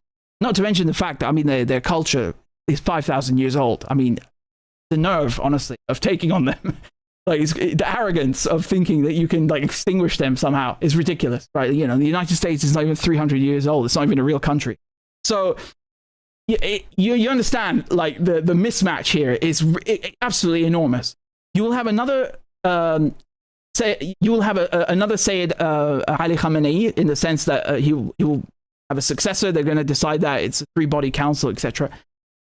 And the path is just going to continue. Where is the proof? Look at the last couple of hours. The guy's been dead for over 24 hours, and you're still getting pounded. As a matter of fact, Israel has been pounded in the last 24 hours, and America have been pounded in the last 24 hours harder than ever in history after Khamenei has been killed. So what the fuck did you accomplish, you bunch of bozos?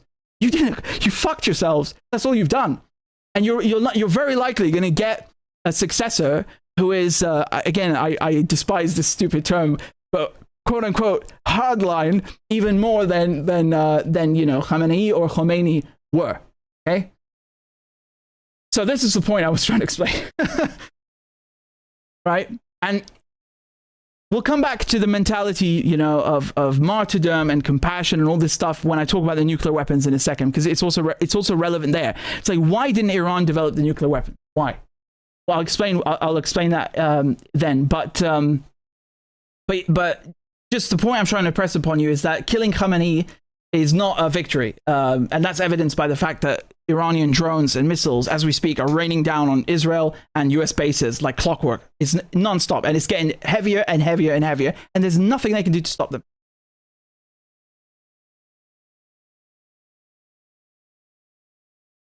Okay, so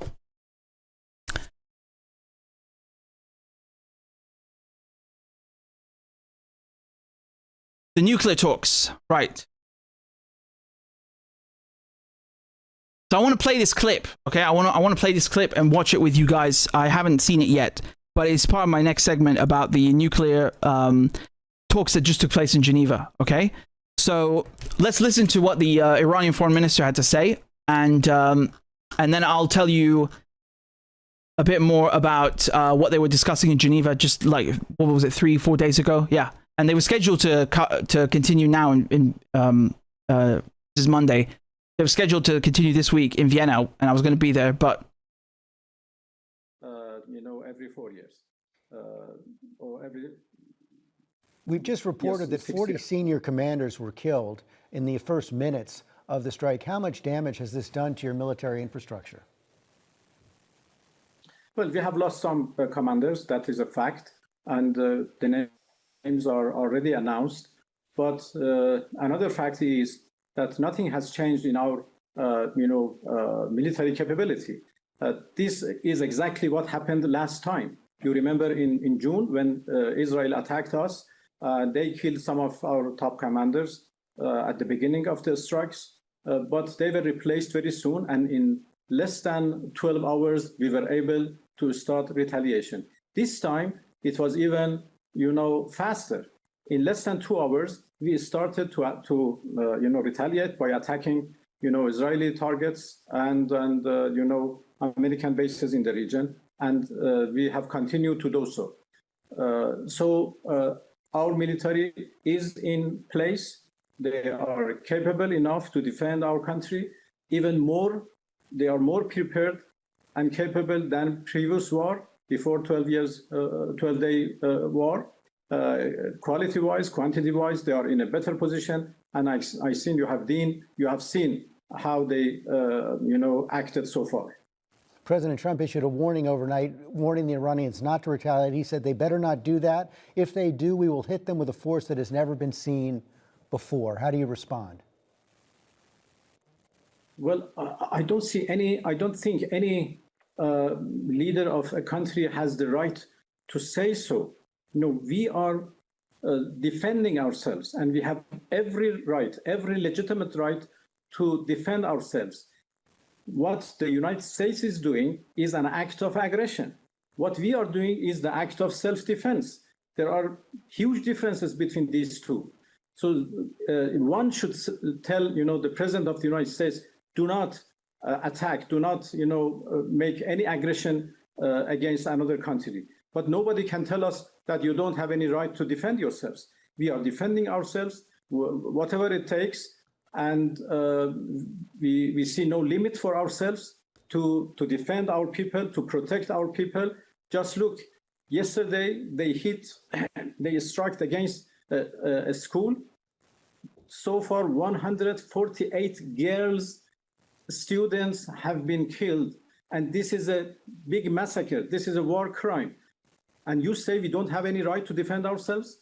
You say you want to protect your people. You say you want to protect your people, but your own regime, according to the estimates we've seen over the last several months, is responsible for the killing of up to 30,000 of Iranian citizens. Well, we have already answered this accusation. You know, let me to explain. We were faced with a terrorist operation. It was first protesters, demonstrations, which was legal. According to our constitutions, our people have the right to protest and to go for gatherings and demonstrations. They did it from 28 December to 7 January. We had legal protests. Everything was fine and nobody was killed. And then on 8 January to 10, we faced with a terrorist operation. Armed elements were added to this question, and they started to shoot at our police forces, our security forces, and then they started to shoot at ordinary people, even to protesters. Why? Because they wanted to increase the number of deaths. Since the president of the United States had already said that if there are killings, he would come to rescue. So they wanted to actually drag him to this question. So they started to kill people. So that was a terrorist operation for 3 days, and the number of killings were exactly 3,117. And the names of those victims, all of those victims have been already published by us, together with their identification number. If anybody claims that the number is more, as you said, 30,000, 50,000, whatever, please show one evidence. Please add one more name to the list we have already published. So please be fair. Out of those 300, 100 people, we have announced 2,500 as martyrs because they were killed by terrorist elements. 200 of our police forces have been killed by those terrorist elements. If somebody shoot at a police department officer in the United States, how do you react? Do you just give him permission to do whatever he wants because he is a protester? No. So please distinguish between two different stories. Well, we have seen evidence of newborns killed, of children's killed, and the numbers are certainly higher than what you have claimed. Yes. Are those who are celebrating in the streets right now subject to the same kind of discipline? Because they were blind shootings at the ordinary people, at ordinary cars who were passed through the streets. And so many people were killed blindly by these terrorist elements because they were ordered by Israel at that time. They were instructed to kill people and give a big number of killings to the president of the United States. We have their voices, the instructions which coming from Mossad, from outside to these terrorist elements who are ordering them that kill police officers, if not police, kill the boy and girl in front of you, because they wanted killings. Is a negotiated settlement with the United States still possible? Well, you answered this question. We negotiated with the United States twice in the past 12 months, and in both cases, they attacked us. Yeah, you see, this is what I was talking about earlier, where sometimes the questions are so insulting and dumb. The only response is fuck you. Like, this idea that, we care about civilians. Really? Why weren't you covering the civilians being killed in Gaza or in Lebanon? There's no shortage of Israeli crimes. Did you see George Stephanopoulos on the ground in Iran or Lebanon? I didn't. Right? No one's stopping him from going. No one. He can go right now. And you care now. You care. And this thing like, do you think there's a chance for peace? And fuck you. Really, just fuck you. Like, this is the second time the Americans bomb Iran during talks. I mean, I was thinking about this earlier. Really, I was thinking, like, if I were an American, I would want the ground to swallow me up today, especially because that level of lying is so criminal and just like, you know, villainous and treacherous, wanton violence. So let me explain to you, right, the talks. So I've been covering the Iran nuclear deal for 5 years, right? It's like it's my field of expertise. I know it backwards.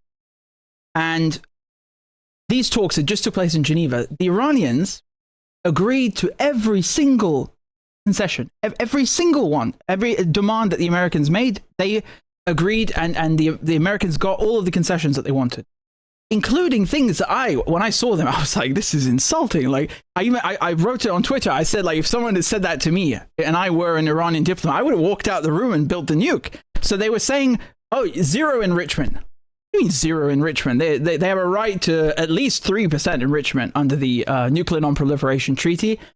They've also signed the additional protocols, Joint Comprehensive Plan of Action. All of that is like minimum 3.67% for civilian use. Minimum. So what do you mean 0% enrichment? Who the fuck are you? Like, who are you to make that demand? And then close the nuclear sites. That's a funny one. Close the nuclear sites. I thought you bombed them.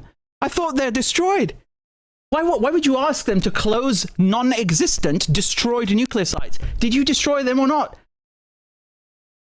Turns out they didn't, right? Turns out they didn't destroy the nuclear sites because, you know, they like to puff their chests and talk about how great American weapons are, but actually they're really just shit. And then when it comes to the HEU, so the highly enriched uranium, which again, Iran has, but only as a result of American and Israeli attacks, like today. Not because they have a nuclear weapons program. They also didn't get their hands on that. That means because they were saying to the Iranians, get the HEU out of the country. What HEU? If you are so confident that you destroyed the stockpiles and the facilities, what are you asking for? So that's one interesting part. But I find these demands so insulting and just ridiculous, right? Like even international law doesn't ask these things. And yet the Iranians agreed, which shocked me, right? The Iranians agreed to every single demand, every single. And then the Americans go and fucking bomb them anyway. I've never heard of something so evil, and I've never heard of this. Like, you know, history and politics is my bread and butter.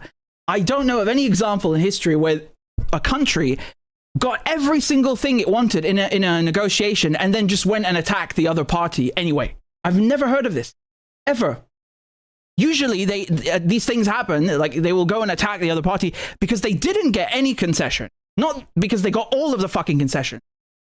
Again, this is the kind of thing where it's like, it's so obvious and insulting to even have to debunk that the only response is just fuck you. Fuck the United States and fuck Israel. Get fucked. Get absolutely fucked. You're not capable of even being talked and reasoned with, right? Talked to and reasoned with. It's just, fuck off, right? All you know is violence. That's all you understand. That's how your societies and countries are built, on violence, right? And I know that's rich coming from me because of the UK. I know that's rich coming from me, but like specifically, if we talk about the United States and Israel, there's like settler colonies. You know, violence is ingrained in the DNA of the countries. So the idea that, you know, you're getting everything you want in diplomacy and then just going and attacking the other party, it's like, it's so on brand. Listen to this clip. Don't take my word for this. Take the Omanis who mediated the talks in Geneva, okay? Just listen to the foreign minister. He'll tell you the exact same thing. What has Iran agreed to you that they have never done before? Can you give us any sense? The single most important achievement, I believe, is the agreement that Iran will never, ever have a nuclear material that will create a bomb. This is, I think, a big achievement.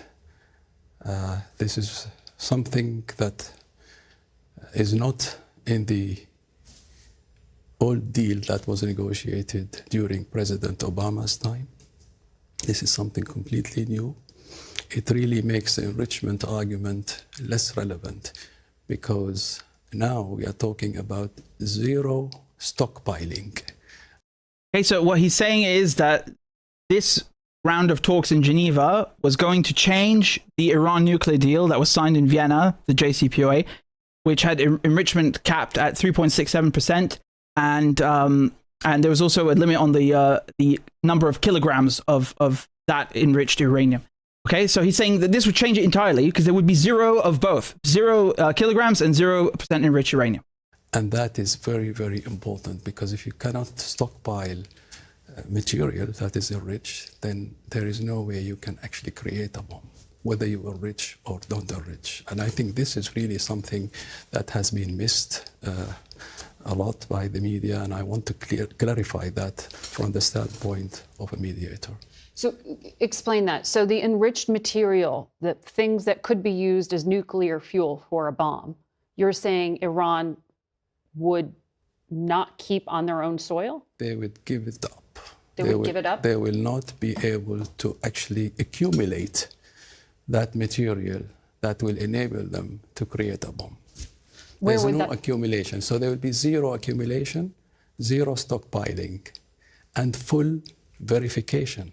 That is also equally important achievement, I think, a full and comprehensive verification by the IAEA, which is the agency in charge of this file. The UN nuclear watchdog. That's right. So you're saying all enriched material would be shipped someplace else, not Russia, but...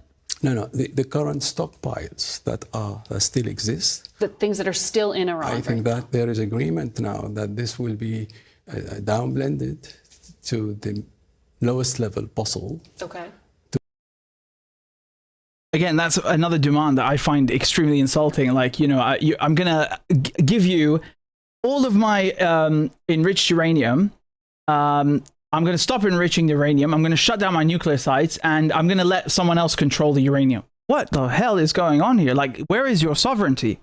I'm not exaggerating when I say this. I mean, put it this way: how would you feel if someone told the United States, just shut down your nuclear sites, all of them, every nuclear power plant, every nuclear fuel enrichment site, every nuclear weapons program site, every single component, shut it down, and you're no longer allowed to have any uranium? I mean, you would just say, "Fuck you, who are you?" Yeah, well, the same is true here. Fuck you, who are you?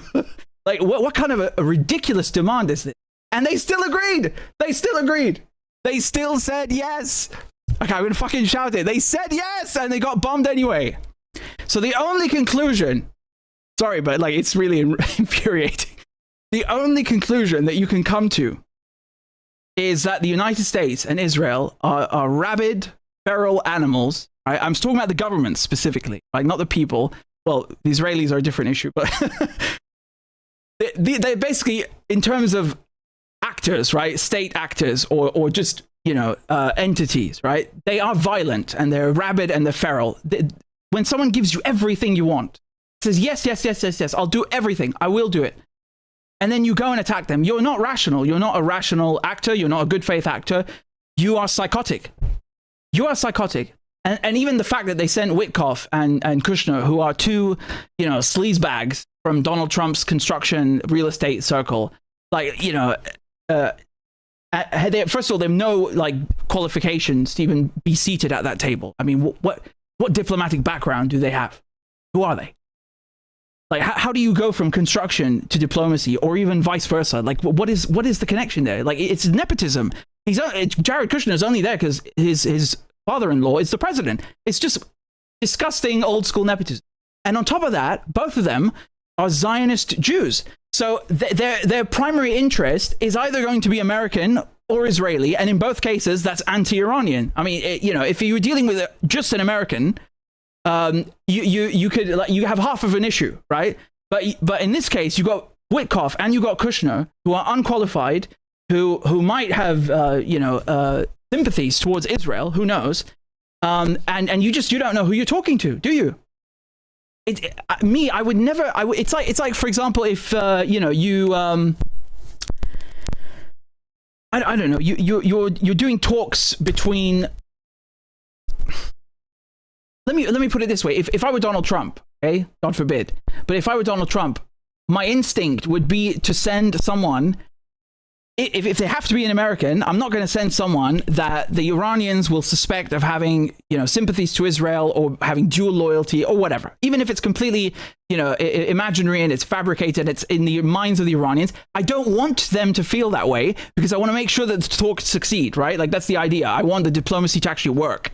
So I'm going to send someone that they trust, because the whole point of diplomacy is, it's all based on trust. If there's no trust, it doesn't work, right? It's the cornerstone of diplomacy. And sending Kushner and Witkoff, I mean, it's just insulting. It's beyond insulting. So, and you'll remember, of course, Kushner tried to push forward this plan in the first Trump term about stealing land in Palestine, and now he's doing it again with this board of piss. So, there's a whole slew of issues here that need to be addressed. It's just bad form. Normally you would not do this kind of stuff, okay? And when you consider the fact that they went in and bombed the Iranians then immediately afterwards, I mean, it pales in comparison, of course, but it's something I wanted to point out nonetheless. So the conclusion of all this is that you cannot trust the Americans or the Israelis. You cannot negotiate with them. Even if you give them every single thing that they want, they will still attack you and murder you and bomb you. So the only conclusion is fuck them, right? Geopolitically speaking, the Iranians should have built the bomb. Geopolitically speaking, like, I'm not giving you my personal opinion. I'm giving you my professional geopolitical assessment, because that's why you're listening to me. It's for the politics and the geopolitics, right? I have to put the disclaimer there because the fucking police are watching, right? But just from a strategic viewpoint, look at North Korea. North Korea never gets attacked like this because they have nuclear weapons. It's the whole point of mutually assured destruction that, I have a nuclear weapon. You're not going to mess with me, are you? Right? And this extends to other weapons of mass destruction, but that's even nastier. But anyway, the point is the Iranians should have built it. Now, why didn't they build it? Because in their mentality, in their mindset, in their religious upbringing, their cultural upbringing, it's completely, it's evil to have nuclear weapons.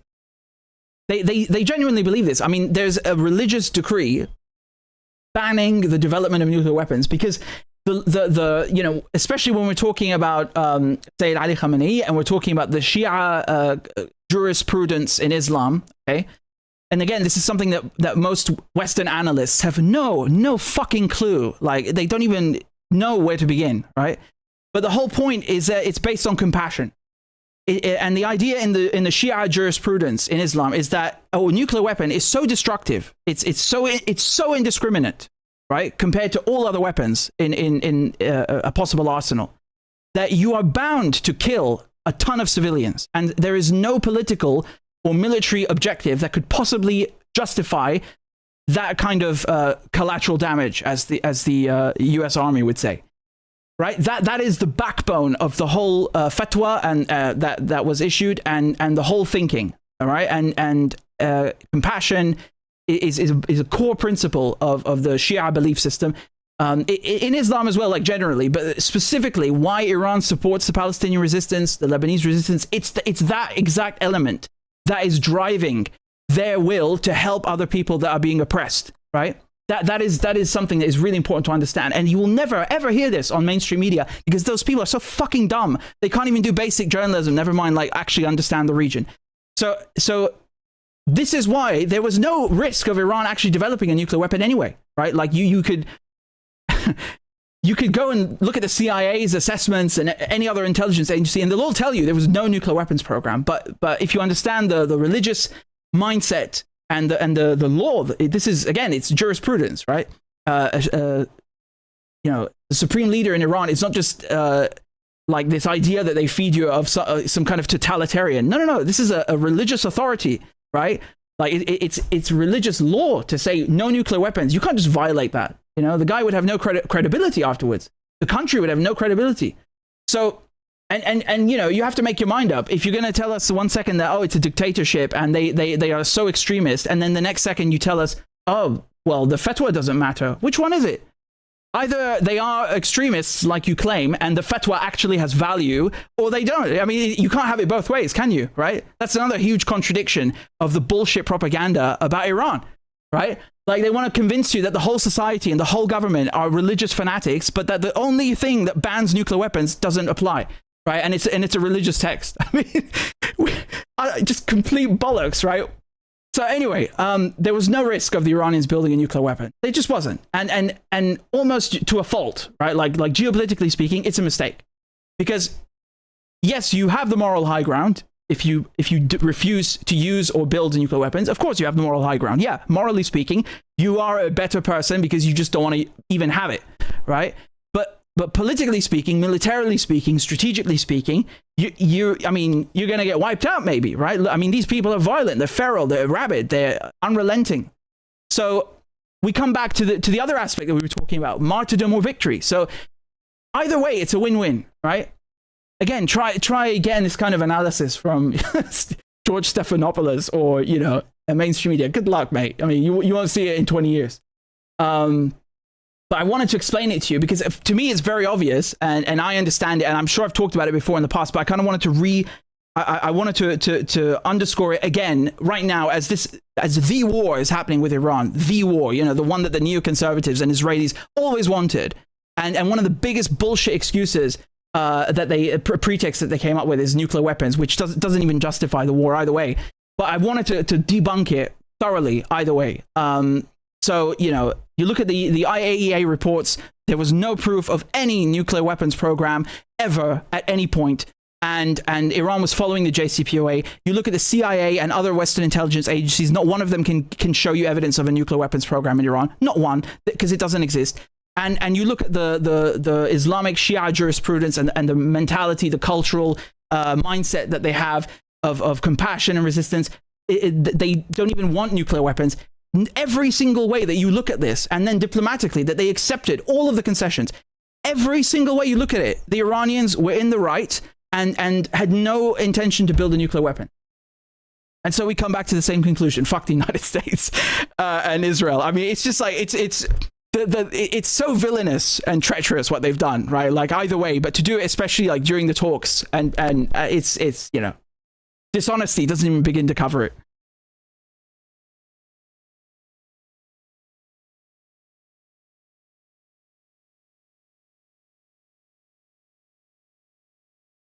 Okay, so what else do we want to talk about? I have a bunch of topics here. Talking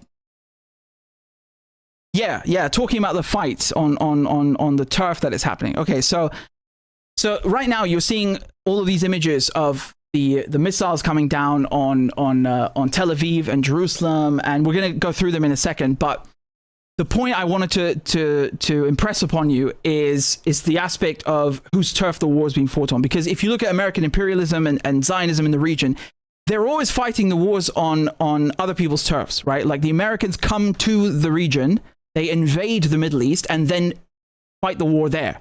There's the war, for example, with Iraq or with Iran or with Syria or Libya wasn't fought on the US mainland. It was fought in the Middle East and in North Africa. So why am I bringing this up? Because this is the first time we're actually seeing the Israelis having to fight a war, a real war, because the 12-day war wasn't, in comparison, it was it was nothing.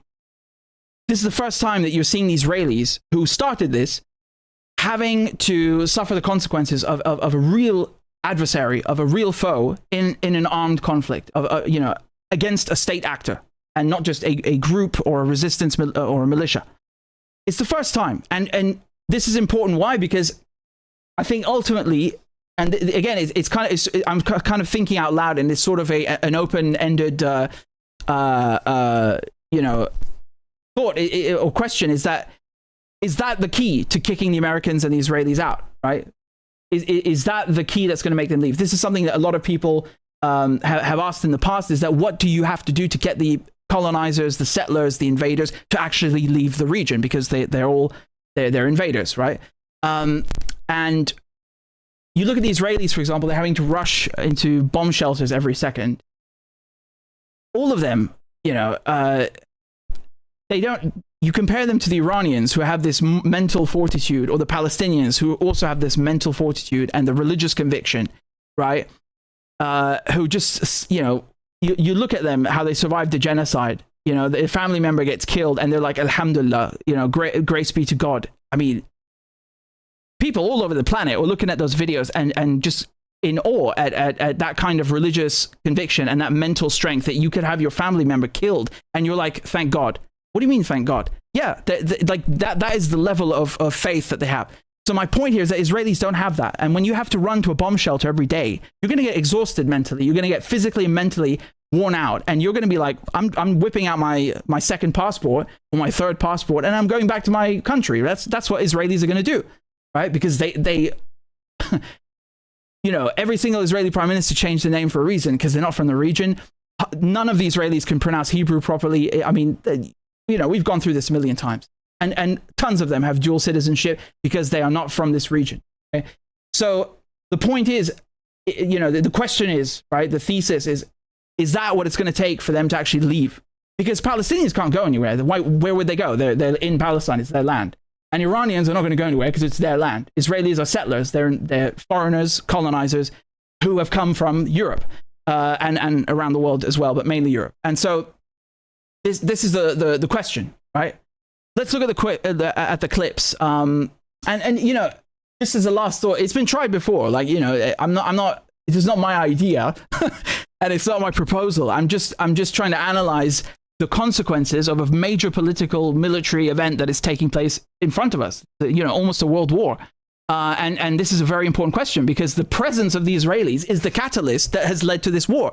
It's their expansionism the whole time, stealing more land from Lebanon, from Syria, from Palestine, you know, bombing all of their neighbors. You know, they had also attacked Egypt and Jordan and Iraq and Iran. It's never ending. So it's directly tied to the war. It's 100% relevant. And the American bases that are supporting this war, the infrastructure, are, you know, that presence of US forces in the region is also directly tied to the question of what does it take to kick them out and end the conflict permanently. So, you know, you put an end to this presence of European and American and Israeli invaders, you know, mercenaries, etc.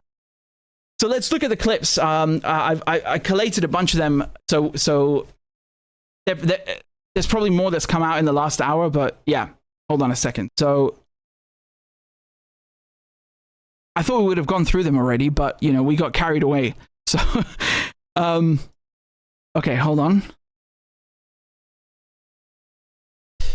Yeah.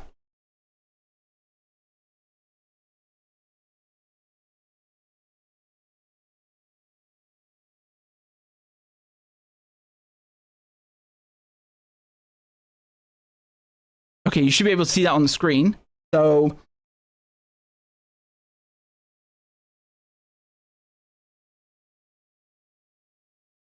these are all the clips that I've collated of the Iranian retaliatory strikes on occupied Palestine. So we went through the US bases in the region. This is, you know, there's a variety of weapons being used. There's the Shahed drones, the Delta Wings. They're also using the Fatah missiles, and there's also the new ones, the Khyber or the Kermanshah 4, which they just unveiled like in the last, you know, 12 hours for the first time, which is sort of a cluster of it's like a cluster munition, but it's not a cluster munition, right? We're not talking about cluster bombs. This is a ballistic missile, and it's the first time that they've used it. And you're going to see the Israeli interceptors, both the Iron Dome, the Arrow system, David Sling, and also Patriot, all of them failing, right? So let this be sort of a final nail in the coffin for the you know, the supremacy, this myth of Israeli missile supremacy or surface-to-air missile supremacy. Here we've got clips from mostly from Tel Aviv, right? So targets that the Israelis the Iranians struck in quote-unquote Israel include, for example, the headquarters of the Mossad, as well as the headquarters of the Military Intelligence Directorate. So that's the, it's that building that you've seen. I've shown you this graphic before where someone in the mainstream media made an article about this like 10 years ago, showing how it's based in a civilian center, right? So once again, we come back to how every Israeli accusation is a confession, right? They've built the Military Intelligence Directorate in the middle of a residential area in Tel Aviv. So that was struck. And also got a bunch of other targets that I put down all over the place. So Give me a second. I'm going to look them up for you. So I was basically live tweeting them on Twitter yesterday and today, the whole time. Okay, so when I've stopped the live stream, make sure you go on Twitter and you follow all of the coverage. I'm doing rolling coverage about this war. But yeah, you can see here that they struck, for example, this technological park, right? So basically what the Israelis have is Lockheed Martin and Elbit Systems. They have those officers plus the IDF's computer directorate, right? C4I, plus what is the other office? Basically, they have both of those things in Beersheba, okay, inside of a civilian office park, and the Iranians struck that yesterday, right? Beersheba is the bastardized Israeli name. It's we'll come back to that afterwards, but that's what the Iranians struck yesterday is one of the targets. They also struck the Haifa oil refineries. They struck also the power plant in Haifa. There's also reports that they struck the Dimona nuclear plant, and also give me a second. Yeah, Ramat David Air Base. That used to be an RAF base actually before the mandate was concluded, the British mandate. And also Israeli naval assets in Haifa were struck, and the Weizmann Institute, which is not in Tel Aviv, it's a bit outside of Tel Aviv, right, nearby. And then they also the Iranians hit the Ramon base, that's a strategic base in the southern part. You remember we covered this when Hezbollah was striking the strategic air traffic control bases. This is one of them, right? We covered this during the genocide. So, and the other one is, of course, Meron, also covered that, and Gililot, right? Fucking names, honestly. So all three of those were struck, okay? And then what else is there? Yeah, an oil refineries in Ashdod, okay? So that's what on the Mediterranean. And then also offshore gas platforms in Gaza, also on the Mediterranean, right? So even while they're doing genocide, they're always stealing gas, of course. And yeah, I think that's most of it, right? That's most of it. Let's look at the clips. But I just wanted to give you the list, first of all, because it's important to know and to understand what the bank of targets was. So, okay, where were we? Yeah, you can see here, this is in Tel Aviv. Okay, let's start there.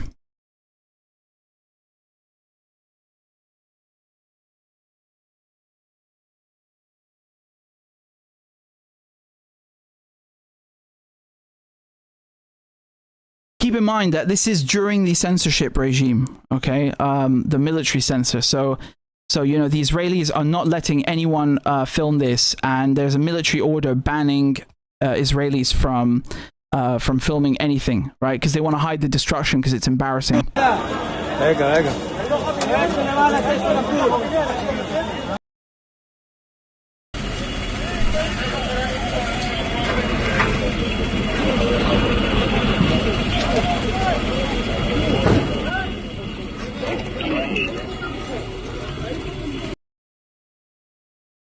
PM, we're here on scene in the central district of Israel. You can see behind me there is severe missile strike that hit a building complex. We're still currently working now with the other forces on the field to make sure we can take out the fire. Okay, don't worry.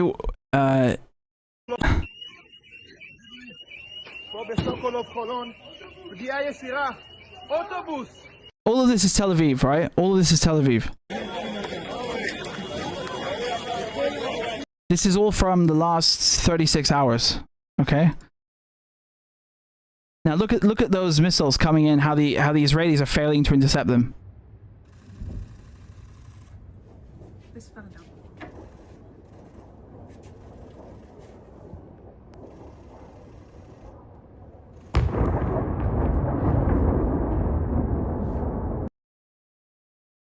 I think that's what the calculation now is. Regime preservation. Could you get a more pragmatic figure presiding over this regime? Sure. Aaron, I just want to break in for a moment because we're looking at live pictures in the air over Tel Aviv, and obviously, as many people know or maybe don't know, there is an Iron Dome that Israel uses as its missile defense system, and we're seeing it working now. But in some places and instances, it does not work, and I believe this is one missile feasibly that has broken through the Iron. Doing damage control right there. مدينة تل أبيب كانت قد أصدرت الجبهة الداخلية في الدقائق القليلة الماضية إنذارا للإسرائيليين بالذهاب باتجاه الملاجئ. إذا طاهر هذه المرة الثانية في just the sirens going off, yeah, and then also, yeah, we'll come back to this clip in a second. I mean, the destruction is absolutely insane, and you have to keep in mind this is just what they've allowed us to see, right? So if it's coming like from a professional media crew, like this clip right here, that's been okayed by the military censor. Yeah, that's a thing, right? Very democratic. But any Israeli, any so-called civilian is completely banned from filming and posting any of this, right? Like a strict military censor. Look at this crater. I mean, absolutely massive. And you have to keep in mind, all of this stuff is old. This is the old stuff that Iran is firing. Okay, they only just started firing the Khirmanshah 4, the Khaybar, which is the you know, the multi-pronged beast. This is the defense. Basically, the Hakiria is where they have the military intelligence directorate and also the Ministry of Defense, right? Presiding over this regime? Sure.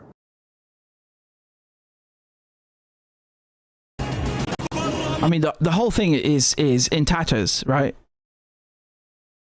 It's absolutely crazy that they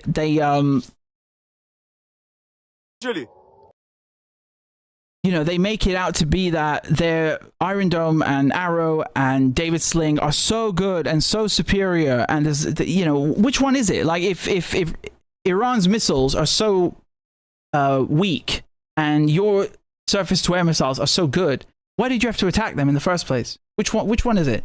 And then you come along after all this and tell us that the death toll is 0 or 1 or 5 people, right? Initially they were saying it was 0, like for the first 24 hours. I mean, come on, really? 0? What utter bollocks! If you can fire, like, you know, dozens and dozens and dozens of Iranian missiles and kill no one, then obviously they're not really a big fucking threat, are they?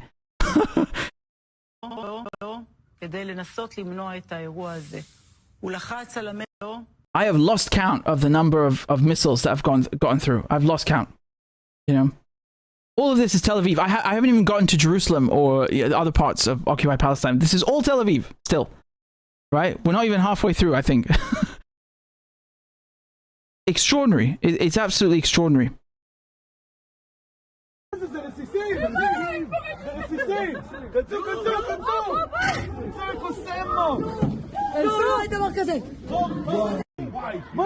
It took a long time to verify all these clips, right? So that's why I didn't stream earlier. But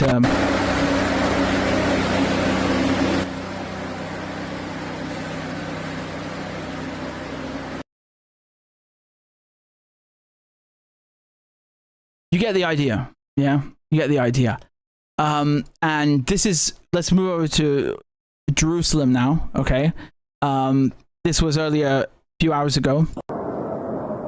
You can see all the interceptors going up, and then they miss it anyway.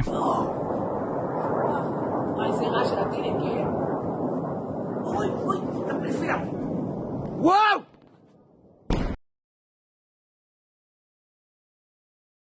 First responders, etc., etc. Right.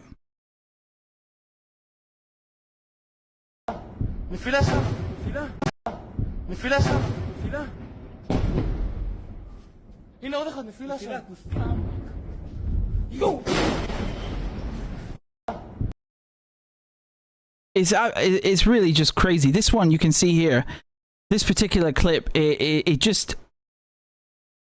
I mean, it's all, I don't know if they have course correction on these Khaybars. They have minor course correction on some of the models, right? I don't remember they have it on this one, but even that is extraordinary. It really is, right? And one of the main pillars of Israeli propaganda is, oh, we're so ingenious, right? We're infallible.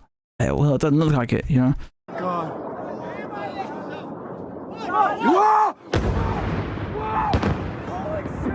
God. Look at the number of ambulances here.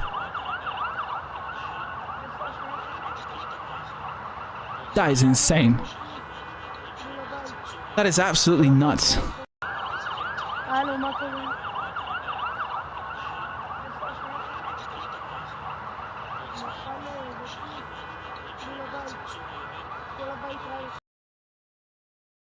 So just imagine what the actual scale of the destruction is, right? These are just it's just a little bit. It's just like what slipped through the cracks. You know, one Israeli filmed this clip, and they managed to catch a certain strike on camera. That crew was allowed to film a little bit of destruction, right? Here, this is more from Jerusalem, just a few hours ago.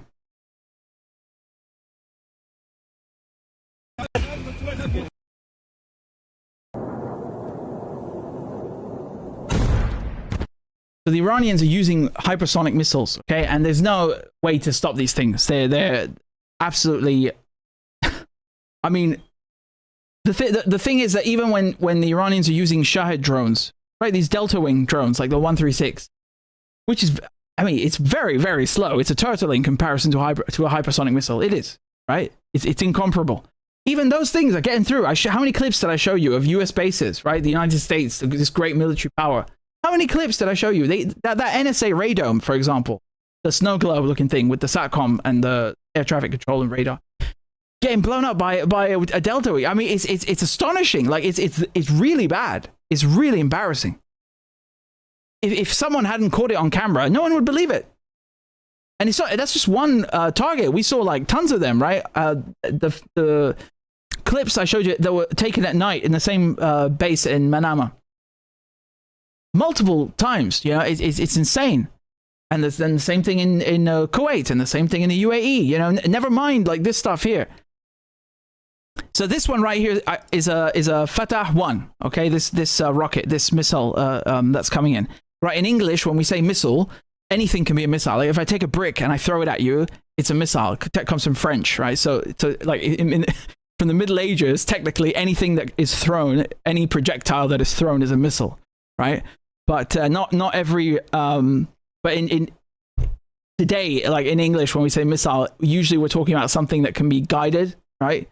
Whereas a rocket is sort of like, you know, like the stuff Hamas will fire, where it's just once you fired it, that's it. You can't change the direction, which ironically is the case with ballistic missiles. I know this is kind of like contradictory, but that's the way that we call them today in English. So anyway, this is the Fatah 1 model, okay? And you can see here how it's dodging, or let's not say dodging, but basically outrunning, okay, the surface-to-air missiles that have been sent up to intercept it, right? They're just completely missing it.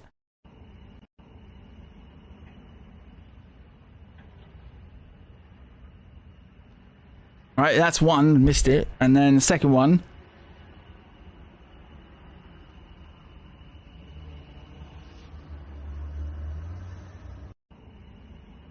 We don't have the boom, but there it is.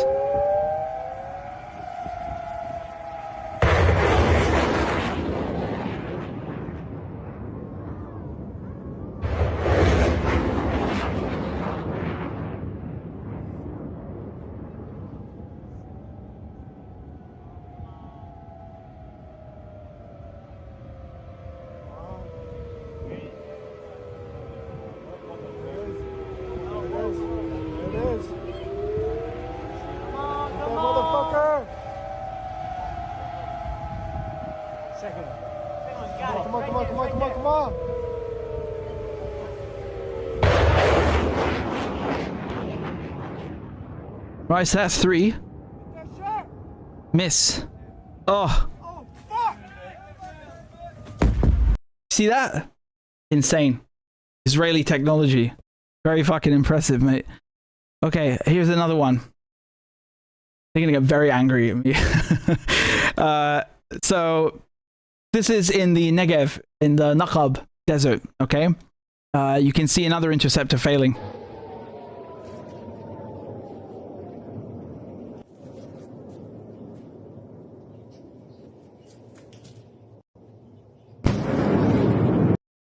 Okay, and here's another Fatah missile, right?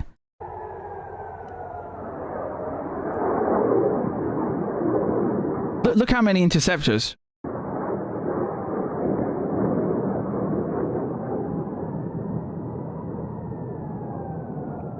That is just pathetic.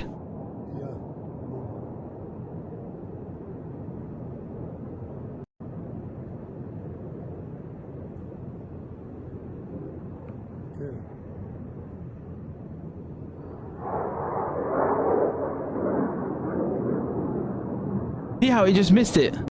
Yeah? Here's another one.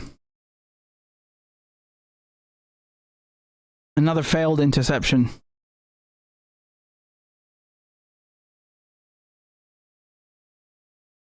Right? You can see it goes right past, and I mean the risk in terms of the Israeli point of view of all this is that you're exhausting and depleting their their supplies, their stockpiles. And at some point, they're going to run out. I mean, during the 12-day war, they strained the U.S. supply of Patriots and everything else. I mean, they like to claim that the Iron Dome is Israeli, but it's actually a joint project, right? They're not as smart as they claim to be. They're really not. Half of that whole mantra is propaganda on purpose, right? Like it's to make you afraid of them and make you think that they're smart.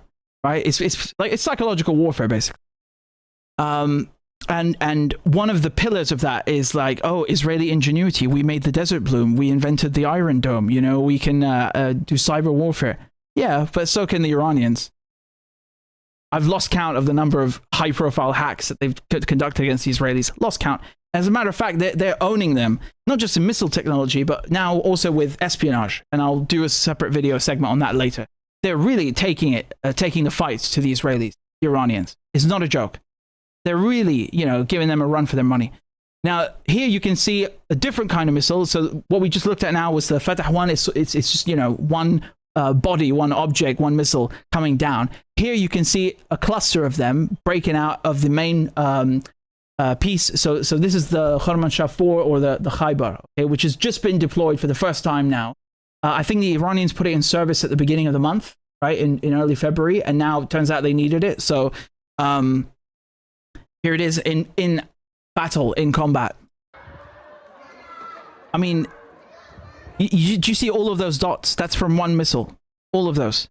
And in the videos we just looked at now, the Israelis couldn't even intercept one missile with 12, 10, 5 interceptors. They couldn't even intercept one. How are they going to intercept, a dozen?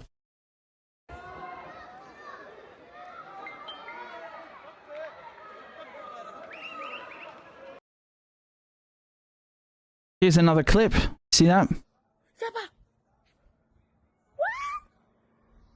The lost cause, honestly.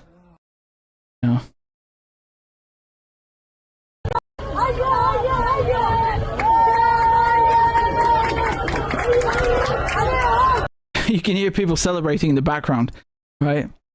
So you see all of those coming down like, a meteor shower, basically. It looks like a meteor shower. That's the Khaybar, okay? The Khormanshah 4, this new Iranian missile.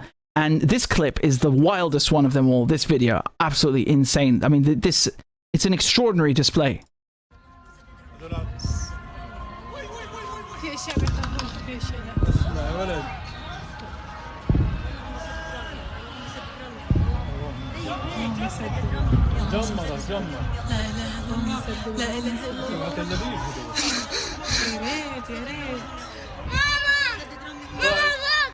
When I see all of this, what I'm reminded of, I'm very big on World War II history, and if you know anything about World War II history, about Operation Barbarossa, the biggest blunder that the Germans made is they didn't do their homework. Right? They were giving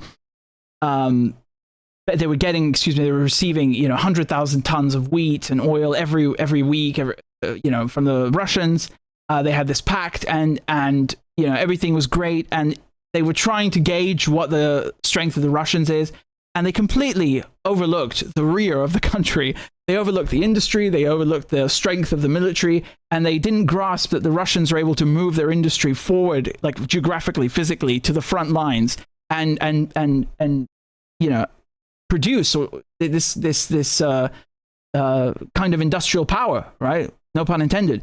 So they and in addition, of course, the physical number of soldiers, they also miscalculated. The intelligence was horrible. So I'm reminded of that with this attack that the United States and Israel have launched against the Iranians, because they thought, oh, they have some missiles. They didn't grasp the range of the missiles. I don't mean the physical range, but the types, right? The multitude, the variety.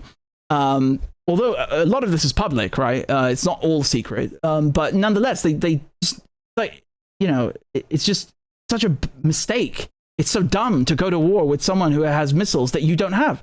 The Israelis don't have hypersonic missiles. The Americans don't have hypersonic missiles, and none of them have any way to shoot these things down. No one does, really. So why would you, provoke these people and go and for no reason? There's no national security argument or defensive argument. It's just wanton violence and aggression. There's no fucking reason for it at all, right? So I'm reminded of that kind of stupidity or intelligence blunder when I see this kind of stuff. And these clips, I mean, there's a plethora of them, right? This is not everything. There's I guarantee you, I haven't looked because I'm talking to you right now, but like in the last 2 hours that we've been live, when we're done and I go back to work, because like we're working 24/7, I'm gonna find more. You'll see, like the Iranians are doing this around the clock. It's non-stop. I wrote this on Twitter earlier. These guys are punching above their weight tenfold. Like they're hitting US bases in 8 countries. They're hitting US ships in the ocean. They've cut off the Strait of Hormuz, right? They've basically choked off the most important oil supply route in the world, on the planet. And on top of that, they're also hitting occupied Palestine and doing it in packages, gradually increasing it. And right after their religious leader this revolutionary figure has been killed. So normally morale should be down, right? But it hasn't affected them, and they're getting even better at it. This is astonishing military capacity on display here. It's astonishing. It's not something you see every day. It really isn't. I mean, this is the United States and Israel we're talking about. Right? It's not like, 2 countries that they're taking on. No, it's the US and Israel, man. I think it's significant. I think it's significant, right? How long they can keep this up for is a different question. But so far, it's been impressive, to be completely objective, really. I'm just looking quickly. I'm having a look around here if there's anything new. Yeah, so we'll talk about Lebanon and Yemen in a second. But you get the idea with what's going on in occupied Palestine, in Israel, right? They've bitten off more than they can chew. You have to keep in mind that these strikes are paralyzing their economy as well. So, like, we saw this during the genocide. 15% of the Israeli workforce wasn't coming into work. Thousands and thousands of small businesses shutting down. Hundreds of thousands of settlers leaving the place because they're all foreigners with 2-3 passports. They're colonizers, really, is the right word. And in the north or the south, if you're looking at it from the Lebanese perspective, right, like southern Lebanon, right, you had on that front also almost 100,000 Israelis, close to 100,000, just packing up and leaving. So, that puts a strain on the economy, having to house these people, bust them out of the danger zone, set up a cordon, take care of their expenses, put them on benefits. This really puts a strain on the economy. And now it's just going to get worse. It's going to make that period look like a joke in comparison, whether we're talking about the 12-day war and that strain that it put on the Israeli economy, or whether we're talking about Hezbollah opening up a second front on the Israelis on October 8th. So it's really going to get worse. I don't think any of us really, even I myself, I'm having trouble digesting just how fucking insane this conflict is. It's completely spiraled. I mean, spiraled out of control this was planned. It was all planned, it's evil, right? So in that sense, nothing has spiraled out of control. This is exactly what America and Israel wanted. But I think they've bitten off more than they can chew.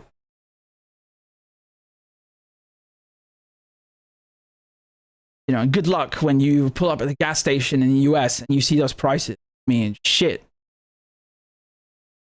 I've heard some people make the, you know, insinuation that the 73 oil crisis will crash. It's going to look like a joke in comparison. I mean, we'll see, right? Very, very well could be. But this clip was filmed. This clip was filmed by, I don't know if this reporter was Channel 4 or something. I don't know why Sky News have it, but I think the reporter was from Channel 4. In any case, they're talking to the Israeli spokesperson, right? Like as they're touring the debris and the rubble and the destruction, and it's quite refreshing. Take a look. But your prime minister is a wanted war criminal. You don't have the moral high ground here at all. This is a war crime. This is a war crime. Targeting civilians, targeting elderly women. You hear what he said to him? Your prime minister is a wanted war criminal. You don't have the moral high ground here at all. I mean, that's not something you hear every day from, you know, Western media to an Israeli official. It's quite refreshing, right? I think actually just before that, because the clip it's cut off. I think he told him he raised the issue of the Iranian girls' school that was bombed, where you have like 100 plus. I think death toll is 105 now. Unbelievable. He raised it there, right, as well. But that's quite yeah. This is a war crime. This is a war crime. Targeting civilians, targeting elderly women, killing, murdering her caregiver from the Philippines. And the Iranian regime is targeting not only us in Israel, they are targeting the entire region. What about the 100 or so schoolgirls in Iran that are being killed in a strike? And this must stop. There it is, right? I knew that he said it. I just thought it was before and I missed it. There it is, right? And this must stop.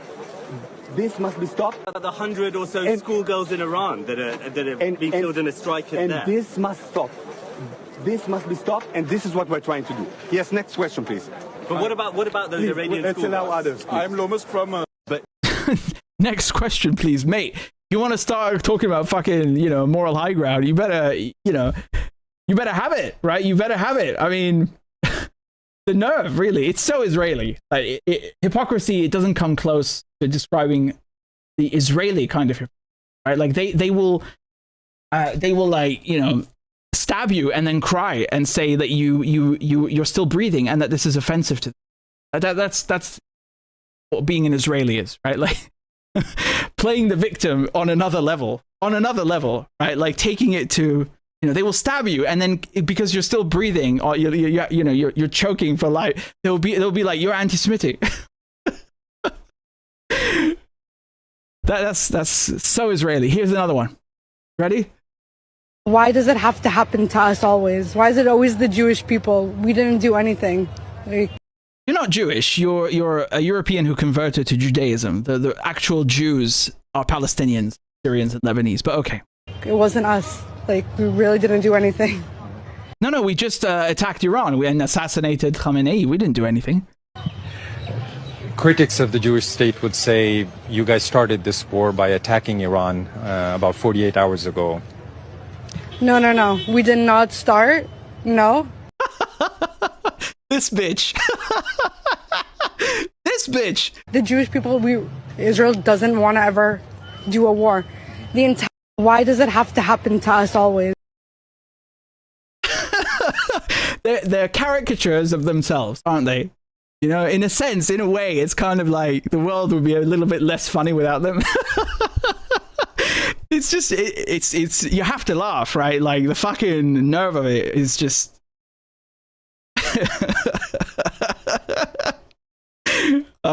She has a script. She's been fed, corn-fed the script like every Israeli Zionist from childhood.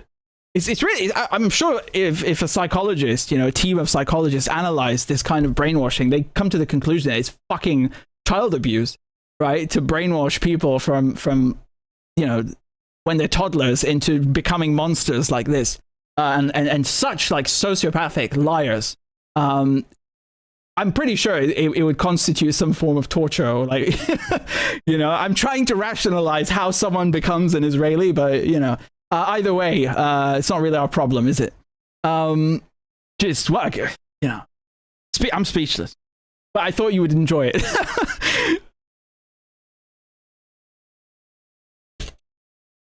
Unreal, right? Unreal. So, don't worry, we still got more to go through. Let's talk about Yemen and Hezbollah. These are kind of breaking developments. They happened just as I went live. So I don't have. There is a bit of footage, but I don't have to go and look for it now. I can just tell you what happened. Okay, so there was this report initially that Hezbollah had fired just a few hours ago a handful of projectiles. I think it was 6 projectiles from southern Lebanon into northern quote unquote Israel. And, there was tons of conflicting reports like, is this real? Hezbollah entering the war, it certainly seems, certainly seems possible. But why would they start with 6 projectiles? Like, you have the element of surprise. Hezbollah wouldn't do that. And then turns out that actually it was them. They put out an official statement. And then the Israelis, in the last hours, as we've been live, have started bombing Lebanon. They've bombed southern Beirut, right? So Dahir. They've bombed southern Lebanon, right? So outside the capitals to the south. And both of those areas, I really hate this bloody term that you keep hearing on mainstream media. But they're Hezbollah strongholds. People live there, okay? It's not a stronghold. It's just that, these areas have more support with Hezbollah because Hezbollah are defending them and the army isn't doing anything. That's all. Anyway, and the UN too.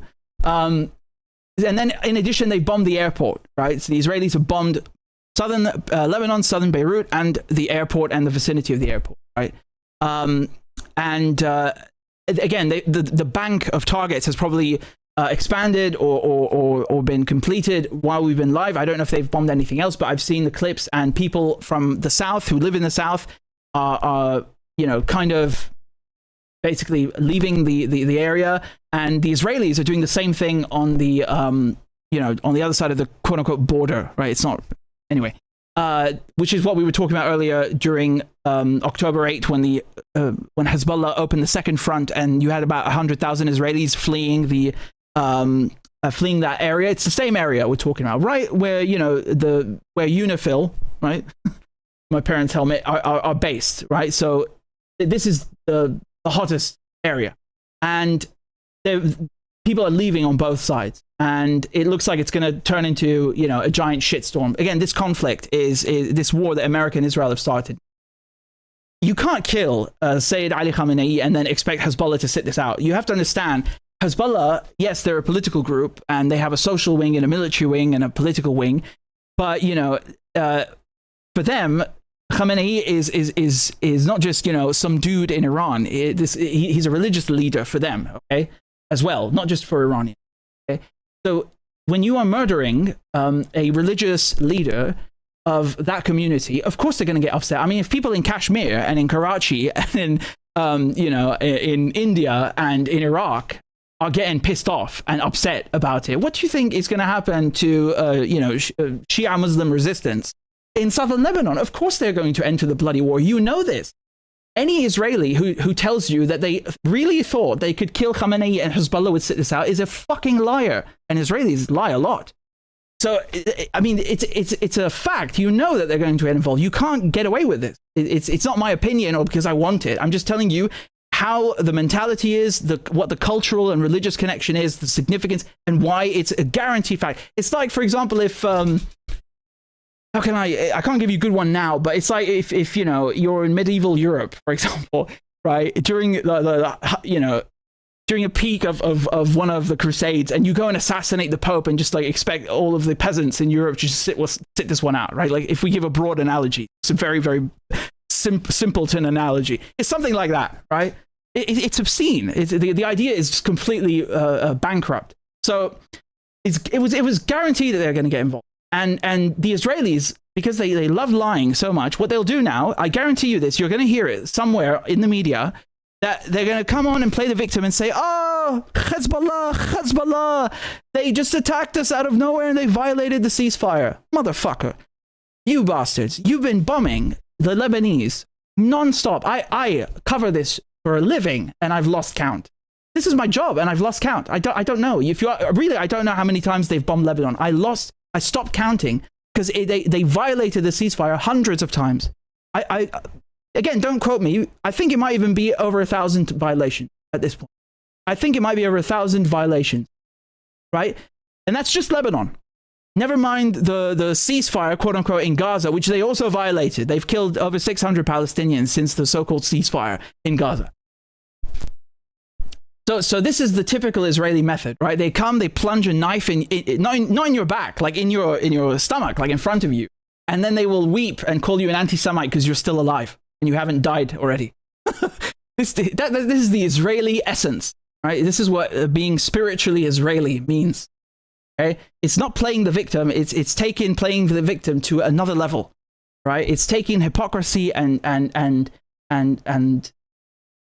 just the nerve of it all to another level. Okay, this is what they will do. I bet you £1,000. £1,000 that they will do this. You will hear this from an Israeli that Hezbollah violated the ceasefire, guaranteed. So that's one thing. And in terms of Yemen, we come to Yemen. Yemen have posted the resistance in Yemen posted a video now as I'm talking to you live of sort of a preview. Like they just said soon. You know, I also expected them to join. The Yemenis are really, really, I mean, they've impressed me in terms of their capabilities because there's a report that came out a few days ago that they had almost shot down 2 American pilots. This is not Iran we're talking about. It's not China. It's Yemen. This is Yemen that has been through a genocide, right, at the hands of the GCC, the Gulf Cooperation Council, that doesn't even have, it's still split into 2 sections. Most Yemenis live in the Sana'a controlled area. And like the Houthis, or as we say, Ansar Allah, not Houthis usually, right? Sort of, that's what you hear in Western media. But the point is that the country hasn't even been unified really after that whole quote unquote civil war, and yet they are still able to exercise this kind of extraordinary military know-how of almost shooting down American jets. I mean, what the hell are they doing? What are they doing? Like, there's something in the water over there. And never mind the Red Sea blockade that they imposed. So why is Yemen getting into this fight so important? Because they add to what the Iranians just did, which, you block the Strait of Hormuz, and that basically means that, all of the client states in the region that were created by Britain, UAE, Qatar, Bahrain, Saudi, etc., can't bring or export their oil to the West, right? I think you have 20%, right? 20% of the world's oil supply flowing through that strait. Okay, so again, this is the narrow waterway that you have between Iran and Bahrain, right? And Qatar and the UAE, right? Okay, so they've blocked that. That's cut off. Iran are not just they've attacked US and UK oil tankers. They're jamming the navigation equipment. They've thought of everything. They really haven't left anything to chance. And so that route is cut off. That is an extraordinary development. Like I've talked about this for years. You remember the mini documentary I did about Gaza in October 2023 already. And, I talked about how Gibraltar, right, the Strait of Gibraltar, the Suez Canal, the Bab el-Mandeb Strait, and then the Strait of Hormuz. These are the key choke points, the world economy, right? Yes, there's the Panama Canal. We all know this. But really, the oil is everything, right? And Arabs have all of these key choke points on their land, or rather in their exclusive economic zones, in their water, right, in their territory, that they can use to their advantage to help the Palestinians, to kick the Americans out, to kick the Zionists out.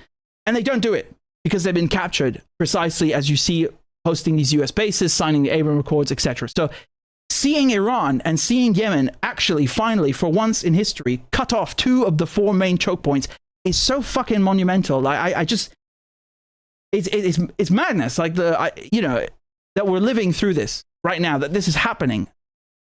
Again, I'm going to pull up the map, okay? And we're going to look at this together. And I'll give you the link to the documentary afterwards. But look, just look at the choke points that we're talking about here, right? So Gibraltar is over here, okay? There's a reason that we have a base there. It's not, you know, for shits and giggles. There's a reason the UK has a base there, okay? So that you control all the access to the Mediterranean, and then over here, you control all the access to the Red Sea, going from the Mediterranean, right, the Suez Canal, and then after that, you control the access to the Indian Ocean through the Bab el-Mandeb Strait, and then here you control the access to the oil from all of these kingdoms: Saudi, Oman, United Arab Emirates, Qatar, Bahrain, etc. So we have 2 of these choke points shut down now. And not shut down by these stooges, but like by the actual resistance, which is, you know, I told you last time, I think during the 12-day war, that if we see the Strait of Hormuz shut down, then we know shit has really gone sideways. Well, now we do see it shut down, and so yeah, that's a good indicator it's gone sideways. And if Yemen, I couldn't imagine Khamenei being killed and Yemen sitting this one out, right?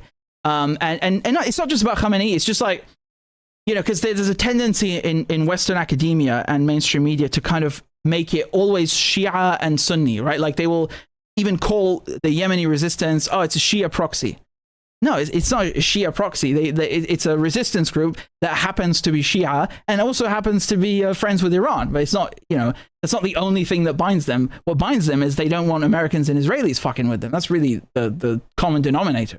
The main driving force is that they want to help Palestine, and they want the Americans out of their, you know, sphere of influence and their territory. It's that simple. It's not, don't need to complicate it. It's not a religious thing.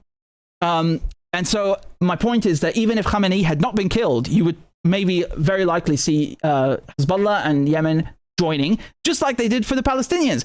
You know, Hamas, the Palestinians are majority Sunni. They're not Shia. So why did Hezbollah join on October 8 if you know, they're Shia and the Palestinians are Sunni? There is no religious connection. It's not about religion. It's a moral conviction, right? Like about helping the oppressed, and that these are also Arabs and that they are under occupation. So, you know, it completely debunks this whole nonsense about the Shia Muslim and the Sunni Muslim divide, and how, you know, it's a British thing. There's even a video I found earlier of Khamenei talking about how Britain, of all people, uses sectarianism to divide Shias and Sunnis. He's absolutely right. Yeah, absolutely. Like, you know, half these borders in the Middle East were drawn based on sectarian lines. And not just here, right? In Africa as well, and around the world, and in Pakistan, Kashmir, India. The same thing, right? By Britain, on purpose, to cause fighting between different ethnicities, different religious groups. Like, completely evil, you know? So just going back to the development, geopolitically speaking, I mean, you cut off this energy supply route, the Strait of Hormuz. What is Oman going to do about that? You know, Oman have good ties with Iran. They don't want to fight with them. Qatar and Saudi Arabia and all these countries, you know, they have tons of US weapons. They're the client states for a reason. But the irony is that they don't want to fight Iran. They can't fight Iran, and they're not going to. I'd be very surprised, right? The maximum that they will do, it seems, is allow their soil to be used, their territory to host a US base that will fight Iran from there. But, you know, they themselves are not going to use these things. They're just toys for them. You know, they have more money than they know what to do with. So my point here is that Iran actually can get away, as can Yemen. And who stopped Yemen? No one stopped them. Like, the Americans came all the way from the other side of the planet and were sent packing. So, you know, we have a precedent for this with the same exact actors. And not too long ago, of how they're unable to lift these sorts of blockades. And my point is that if they are able to keep this going, this blockade in the Hormuz Strait and in Bab el-Mandeb, that means after a while the oil is going to run out. The strategic the Americans have what is known as a basically, you know, it's a backup supply of oil. It's called the strategic oil supply, and that's going to run out at one point. Okay, it's going to run out, and the Americans are not going to be able to get the quantities that they need because they're a net importer of oil, even though they you know, have made their own discoveries in continental North America. They still need more oil because they consume so much. And so they will run out, and then, you know, I covered, for example, in Yemen, of all countries, right, the effects of the Saudi siege on the oil coming into Yemen. And when you cut off the oil, you destroy the whole economy, because to make medicine, for example, you need fuel. To power the electric grid, the power grid, you need fuel. The whole economy, every single aspect of the economy depends on fuel. Right? So it's really not a joke. It's not something that, you know, you're some kind of like rare mineral that you're cutting off. It's absolutely crucial, and it's going to have a catastrophic effect. You remember with Ukraine, we saw energy prices going up. I'm still paying, like, I don't even know how many fucking hundreds of euros because of the Ukraine war, because they wanted to sanction Russia. I'm sure all of you are also paying like 3-4 times what we were paying before the Ukraine war started, right? I'm still paying like an ridiculous amount of, you know, a tripled, quadrupled energy bill, even though I'm not using more electricity, just because they wanted to sanction Russia. And so that is probably going to be nothing in comparison after this blockade is really implemented. I mean, long term, it's going to be bad. It's really going to be bad. You know, they wanted war. These people wanted war, and now they're going to get it. It's not me saying that. I'm here to comment and inform and report. And I'm telling you that they fucked around, and now they're going to find out. And unfortunately, we're going to find out with them. So there you go.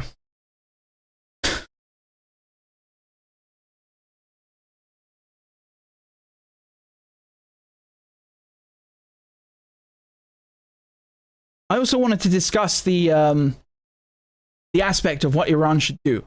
What do I mean by that? Well, Iran have a choice, maybe, right? Depending on how psychotic the United States and Israel want to be right now. They've taken out Khamenei, but the way that Iran works and the resistance works is they have security through compartmentalization. And we know for a fact that that's been the case for decades, but Khamenei explicitly appointed multiple successors in all the branches that are relevant to his mandate. So basically what that means is, even though he's dead, there are people available to take over his work and make sure the country keeps functioning. And that's evidenced by the fact that Iran are still pounding Israel and the United States. That's not what I'm talking about, though. My point is, strategically, like, you know, you zoom out and look at the overarching strategy. Like, what should Iran ultimately do? Because what they could do, one idea, is they could just completely exhaust all of their missiles, like just completely go balls to the wall, you know, and just like dump all of the stuff that they have, the old, the new, you know, and just all out, right? If this is existential, probably the only thing they can do. Like, again, it depends how psychotic Israel and the United States are, and they're pretty psychotic. They just committed a genocide, so, you know, and bombed a country during negotiations. So they are absolutely irrational, bad faith actors. Alternatively, if they are somehow able to not be genocided by these psychotic actors, one thing they could do is just go for the nuclear weapon, right? Now, again, you have the whole conflicting issue, the obstacle of the, you know, the Islamic jurisprudence in the Shia school of thought that fatwa bans nuclear weapons because it's so indiscriminate that it's unacceptable and unfeasible. It's unfeasible as a weapon of war. Right, you can't use this against a population center because there's a military objective. You're going to kill so many women and so many children and so many men that are non-combatants that the idea of even having it in your arsenal is completely forbidden, right? So it's not feasible, and you have to get around that somehow. You can reverse the fatwa, the religious decree. You can. It's not permanent, like forever, right? It didn't die with Khamenei. But my point is that if there's enough political and religious will in Iran to do it, it can be done, right? But I don't think it's likely. Again, you know, that's something for them to decide. I'm just trying to get you to understand what the situation is. It's feasible or thinkable that they might get over it somehow or past it and say, okay, we really have no choice and we will only use it against combatants, whatever. You know, and find some kind of legal argument in the religious sense. And then if they are left alone, they can develop it and then have deterrence, mutually assured destruction. That's one option. The thing is, will they actually be able to do that? I don't know. You know, the fear is that the Americans and Israelis will get so frustrated by the lack of progress, or rather the lack of bodies and destruction on their part, that they will use a nuclear weapon. I think it's completely possible that they are crazy enough to use a tactical nuclear weapon on Iran. And do you think anyone in Europe is going to condemn that? All of these European foreign ministries came out and condemned Iran for defending themselves after they were attacked during diplomatic talks using conventional armaments. So we are dealing with bad faith actors who are fucking psychotic, and all of their friends who are disgusting and just as psychotic. So the point is that they could use a nuke. Like right now, they could drop a nuke on Tehran, and I guarantee you that Ursula von der Leyen and Baerbock and all of these scumbags, right, who portray themselves as grand statesmen or stateswomen and diplomats and champions of human rights, they won't say a word. They are that scummy. Yeah, they are. You know this. You know this. They are architects of genocide. They are mass murderers. Who but them would say nothing after an entire city, a civilization as ancient as Iran's, could be wiped out with nuclear weapons? It's them, of course. They are entirely capable of this. They're that scummy. So there is a real debate to be had in Iran among Iranians of what to do, like strategically speaking. And I don't know, it just crossed my mind, and I kind of wanted to think out loud with you. This is something people talked about also, and we discussed on the channel during the 12-day war as well, right? Because the idea was that, well, if they leave Iran alone, and they did, because they were unable to achieve their objectives, the idea was that, well, maybe Iran can go and develop the bomb. And now we see that actually Iran were ready to completely dismantle their whole nuclear program, all of it. So maybe they can also go the other way. I don't know. Geostrategically speaking, like if you put, again, this is, we're just for argument's sake, but religion aside, which is really, not something you can do, but just from a purely geostrategic viewpoint, the only solution is the nuclear weapon. It's the only one. They are not going to be, these hypersonic missiles are not enough, in my opinion. Because you could sink an aircraft carrier right now, which, by the way, I'm astonished that they haven't sent one or two of them already to the bottom of the ocean after killing Khamenei. But yeah, the risk is that they will use a nuclear weapon in response, and then again you're wiped out. So it's also the question of what happens to the whole sub-threshold escalation military doctrine, right? What do I mean by that? What a mouthful.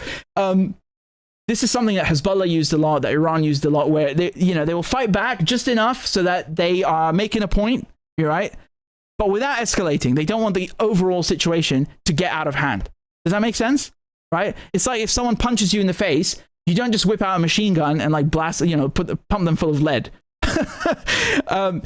You would maybe just punch them back in the face, like, and reciprocate with the same level of violence without taking it, making it insane.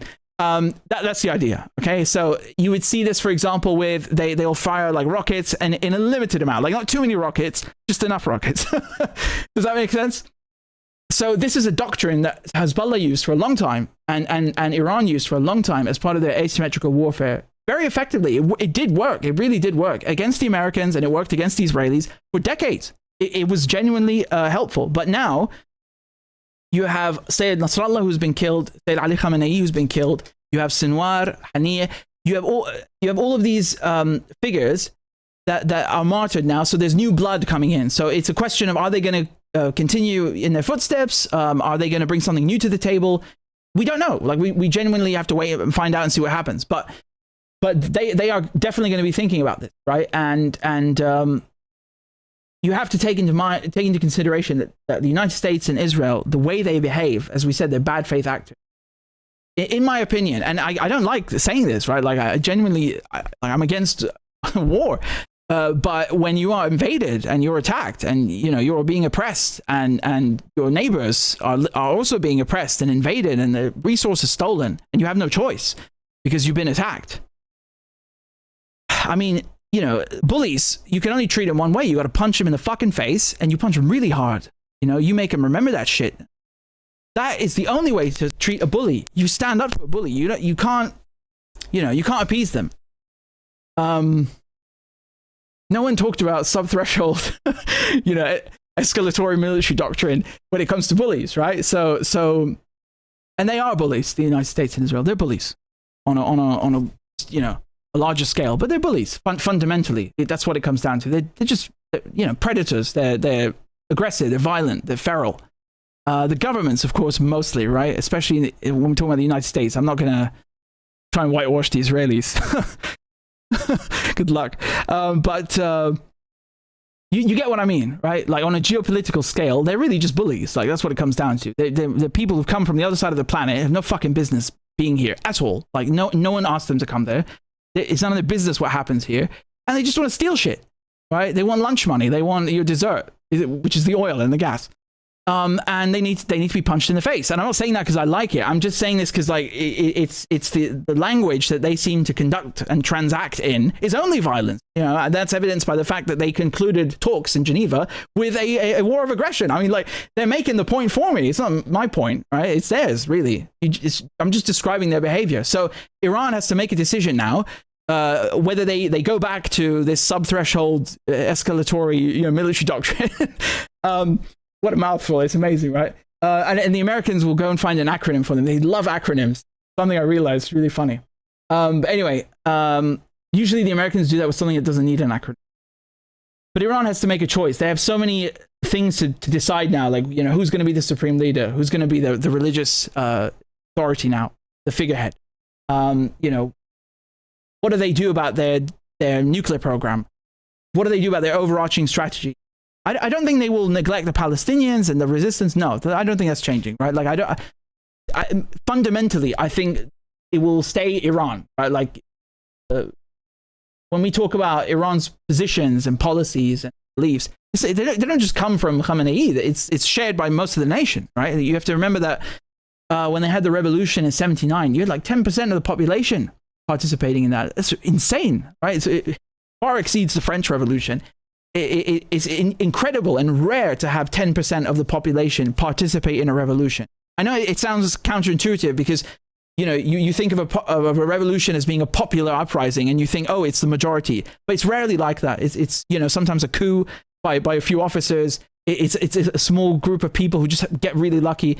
Having 10% is ridiculous. It's one of the largest revolutions in history. So the policies that Khamenei was implementing, the things that most Iranians in Iran, right, not those nut jobs in outside the country who want to see it bombed, believe in, okay? And that includes supporting the Palestinians, supporting the resistance, being compassionate, right? And that's what the fatwa against the nuclear weapons was rooted in. So there's going to be reshuffling, no doubt, and new blood coming in, but they need to decide for themselves what they're going to do. And it's going to impact the whole world. It really will. It's going to impact the Arabs. It's going to impact the energy oil supply. It's going to impact the United States. It's going to impact the future of the Israelis. Right now, as I was saying earlier, all the Iranians have to do is keep this up. Just keep the fight on the Israelis' turf, and they will walk away. They're not built for this kind of protracted warfare, war of attrition. They don't have the technology to deal with hypersonic missiles. They don't even have hypersonic missiles. And they don't have the mental fortitude or the religious conviction or the morale to keep running back and forth to bomb shelters. They just don't. Deep down, they know this is not their land. And if they're exhausted enough, which they will be, they will say, I'm going back to my country. And they will leave like the French were kicked out of Algeria and go back to France, and the same thing here. And Indochina, Vietnam. So it's happened before, right? And it can happen again if Iran keep this up. Again, it's not my opinion or my wish. I'm just speaking, just thinking out loud about what strategy they might adopt or might not adopt. And it will affect the whole region and the whole planet. Make no mistake.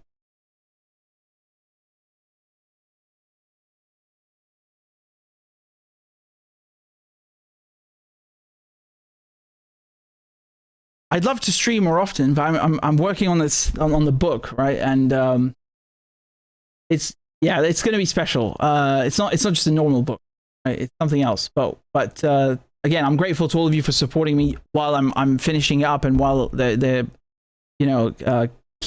persecuting me with this lawfare bullshit. I wanted to read your donations, but my phone died, and I'm very sorry about that. But thank you to everyone who's still supporting me on Patreon and PayPal and supporting independent journalism. I'm going to try and go live every single day now, as long as this war is ongoing, definitely. And I'm going to try my best to finish that bloody book, because I've had enough. It's like 2,000 pages long. I understand now why no one has written this book before. But it's going to be very, very, very important, and I'm very excited to share it with you. But yeah, it's wearing me out, man, really. So let me just check the news quickly. I'm curious, like, genuinely. I've hardly slept in the last 24 hours because of all of these developments. There's a report I saw about a plane being shot down. I'm assuming it's Israeli or American, right? I know there are British planes and maybe even French ones, perhaps, involved. But I don't think they would be over Iran. Like, what Britain has been doing is shooting down drones, over Arab countries. They're not going to go over Iran. Maybe you're not going to hear about it in any case. If we did do that, like, never talk about it. But the Americans and Israelis are violent enough to do it and also brag about it. Right? That's you have to understand. This is the fundamental difference between how, like, we think in England and how Americans think, right? Because most of you watching are American, which I'm very happy, of course, about. But like, just so you understand the UK perspective, if you look at the Snowden document, for example, this is a great analogy that I always love to bring up. What do we call them? We say the NSA files, right? NSA documents. But if you go and look at the actual documents, half of them are GCHQ, and no one says GCHQ. Why? Because British intelligence like other people taking the credit, because that way they can be more sneaky and cunning and just like deceitful little fuckers by staying in the shadows. That's really, like, it's such a British thing, right? Whereas the CIA and the Mossad, they love the glory, and they want programs and TV shows made about them all the time. And I know that sounds conflicting with James Bond, but that's an exception. Generally speaking, you will never hear people call it the GCHQ files. Like, if you said that, no one would know what the fuck you mean. But half of those programs with the NSA are run with or by GCHQ, right? And that principle extends to things like Iran. So when Keir Starmer is like going out and admitting, right, like, oh yeah, we're doing this and that, I'm stunned at the arrogance. Like, no wonder Iran were like, okay, well, you want to fucking brag about it, we're going to bomb the base in an hour, like in 60 minutes. I've never seen like such an L, such a goddamn failure by anyone. It's so embarrassing, really. I mean, it's not like if he shut up about it, it would be any better. It's still criminal, right? It's still absolutely criminal behavior what he's doing. But the fact he's so like, indiscreet about it is extraordinary. It's really extraordinary. I would be pulling my hair out if I had the misfortune of being on his in his cabinet. Really, I would be like, Jesus, what are you doing? Anyway, so let me just check the news quickly. People are saying there's an American plane that's crashed. I don't know what that even means. It's a drone. Where did it crash? Was it shot down? Was it a malfunction? So I don't have enough details of that. Some people are saying it's an F-16. That would be significant. But this is something that also we haven't seen. American and Israeli superiority in military terms usually comes from air power, right? And no one has found a solution, right? Like Hezbollah, Hamas, Iran, the whole resistance axis, except Yemen, right? Like I told you that recent report. That's the first I've heard of like a real proper anti-aircraft defense system. Generally speaking, though, it's always been a problem because they come in and bomb Gaza, right? Like most of the genocide was conducted by air. That's why I'm bringing it up. And killing Khamenei and killing Nasrallah, all of these like acts of war were done by air. That's why it's important to raise the issue. No one has found a real solution to that. And it's difficult, right? The Russians have the S-300 and the S-100, and they tried to give some of them to Syria during the dirty war. They gave Syria, I think, a couple of S-300s, and the Israelis bombed them, and they had their own installations of SAMs, but they didn't use them. And there's always that aspect of, well, was Russia like letting the Israelis bomb Syria? I don't think so. I think they didn't want to make the war, like turn it from 15 into 16 fronts. It was already like, you know, Hasakeh, Deir ez-Zor, and then over in Aleppo and El Tanab. I mean, Jesus, the country was only like 16 pieces, right? I think that's what I was told anyway by officials, like, you know, off the record. But that's what they told me off the record, that it was about, they didn't want to, the Russians were not helping as much because they didn't want to start a second or, you know, an additional front. That's what, you know, make of that what you will. It's not my opinion, it's what they said.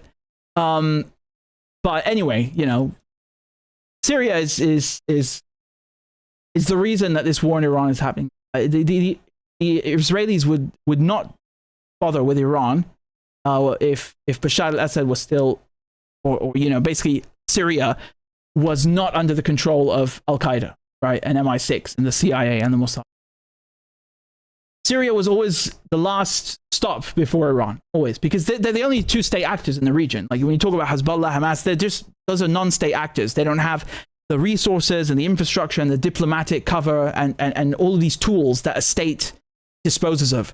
You know, and of course, the mobilizing of national resources and for defense and etc. These are really, really massive factors that separate the two groups. So getting rid of Syria was a mandatory thing because it was stronger than all the non-state groups, non-state actors, but it was not as strong as Iran, right? And you saw in the 12-day war they used Syria's airspace. And today, what did Iran strike? It struck all of these bases in Arab countries, including in Syria, because this soil, this land, is necessary in order to mount that campaign against, you know, as a staging ground and use that against Iran. I mean, it's common sense, right? But it's worth repeating nonetheless. And you try to explain this to people that, you know, you're saying you say you don't want war with Iran, but then you cheer for revolution in Syria. Well, if you do that, you're going to get war with Iran, and you're going to be basically supporting a goal of the Israelis. So you know, how do you reconcile that? That's a contradictory position. And then that is going to lead to the Palestinians being screwed over. So how are you pro-Palestine, but you want the only two pro-Palestinian governments in the region to collapse? What the fuck? Yeah, you know, it's difficult sometimes explaining it. It's so simple, and some people just don't get it. It just doesn't compute. Extraordinary. I don't know. I mean...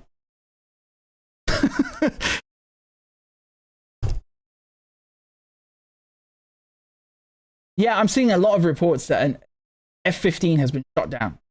One person said it was an F-16, but I'm seeing it. I'm seeing mostly F-15. Oh wow. Oh yeah. Bloody hell. That is really I've never seen a plane fall out of the sky like that. Is that real? Here, let me show it to you guys. This is unconfirmed. I'm live with you right now, so you know it's a one-man army over here. I don't have a team with me, but let me show you the clip, and I have a feeling, my hunch, just given the quality of the video, the source, etc., is that it's legit. And I was just able briefly to cross-reference it, but I'm not gonna say, don't quote me that this is 100% real. I'm just gonna show you, like, you know, on the spot as I'm going along what I'm discovering and finding out. So this is the video. You can see the plane right there. لا والله حربية طيارة حربية طيارة حربية شوف شوف شوف شوف شوف شوف شوف شوف That is extraordinary. I mean, it just fell out of the plane, fell out of the sky like a fly, right? You see that? Looks like some kind of malfunction. I don't know what's going on. And they're saying this is in Kuwait. Okay? Saying it's in again. I'm guessing pilot would have ejected, but it's not in the video. Yeah. Anyway, guys, I think we've covered most of the topics, right? How many of you are still on here? Got 5,000 of you watching. It's good to be with you. And again, thanks for liking and commenting because it helps with the algorithm. We're still demonetized, like 2 years later. Right? Punished me. Great. We're still demonetized. I don't know why.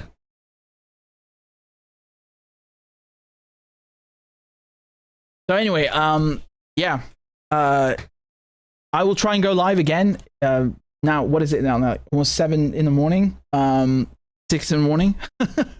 I'm gonna be here. I'm gonna go live as soon as I can. But look, if you want to follow, because I'm writing on Twitter the whole time, posting updates about this war. Okay, so in the meantime, make sure you're following there. I always forget. I rarely tell you to follow on the other social media sites, but I will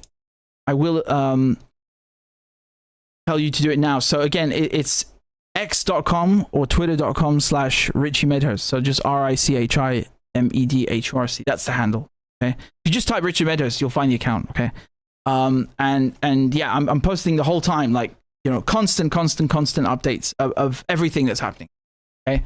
All of the things I just told you now, most of them I'd already written about as they happened, as they were breaking. But really, I mean, it was shocking, just like waking up and seeing, oh, they bombed a girls' school. Like, that's the first target. I know it shouldn't be shocking, but you know, it still is. And how on brand, right? Like, the first thing, a girls' school. What is wrong with these people, right? You don't make mistakes like that. You don't kill over 100 people by fucking accident with those tools, with that amount of intelligence and that precision. That is a lie. And the crazy thing is they haven't even bothered to you know, address it. It's not like they've come and said, oh, well, yeah, it was a mistake, or that, oh, there was a facility next door. No, nothing. Just like they don't give a shit. Anyway. This war is going to get bigger before it gets us. That's for sure. So again, thank you, everyone, for supporting on Patreon and PayPal and GoFundMe. That's pretty much where all the main stuff is. And again, for the updates on this conflict, on this war against Iran, the Twitter, x.com/Richie Medhurst, or just type Richard Medhurst on Twitter, you'll find me. So thank you all for watching. Please share the videos. I'm going to post all of the segments momentarily on YouTube and on Twitter. So everything we just talked about, I'm going to split them up and have them ready for you. Share them with people, educate them. I guarantee you, most of your colleagues, your friends, your family probably don't know a lot of this stuff, especially when I was describing the mentality, you know, the resistance mentality, the religious upbringing, the cultural upbringing that Iranians have, that a lot of the resistance share as well, why they wouldn't pursue nuclear weapons. No one will say this on mainstream media. You will never hear this stuff in college, at university. They won't teach you it, right? So it is relevant, especially if you're being asked to pay taxes for this war. You're being asked to go, you know, die for this war. I think it's relevant, to say the least. You know, obviously a lot of this is being done against my will and your will and our collective opinions in the UK and the US, right? Like in the imperial core. I mean, I know for a fact most people don't want to go to war for any reason, right? I think that's the case for most countries except Israel, which isn't a country, but you know, that's an exceptionally bloodthirsty society. But in most, you know, normal places, even in the imperial core, I think I believe that deep down most people do not actually want war. Like, you have some, you know, a small percentage of them that do, but most of them don't. And so that is why they censor people like me, and why they have so much propaganda, because they need it. It's part of the whole package, right? Like, you can't have one without the other. So anyway, thank you all for tuning in. And again, I'll try and stream as soon as I can, and I'll put the links in the chat and in the description. Thank you very much, guys. Cheers.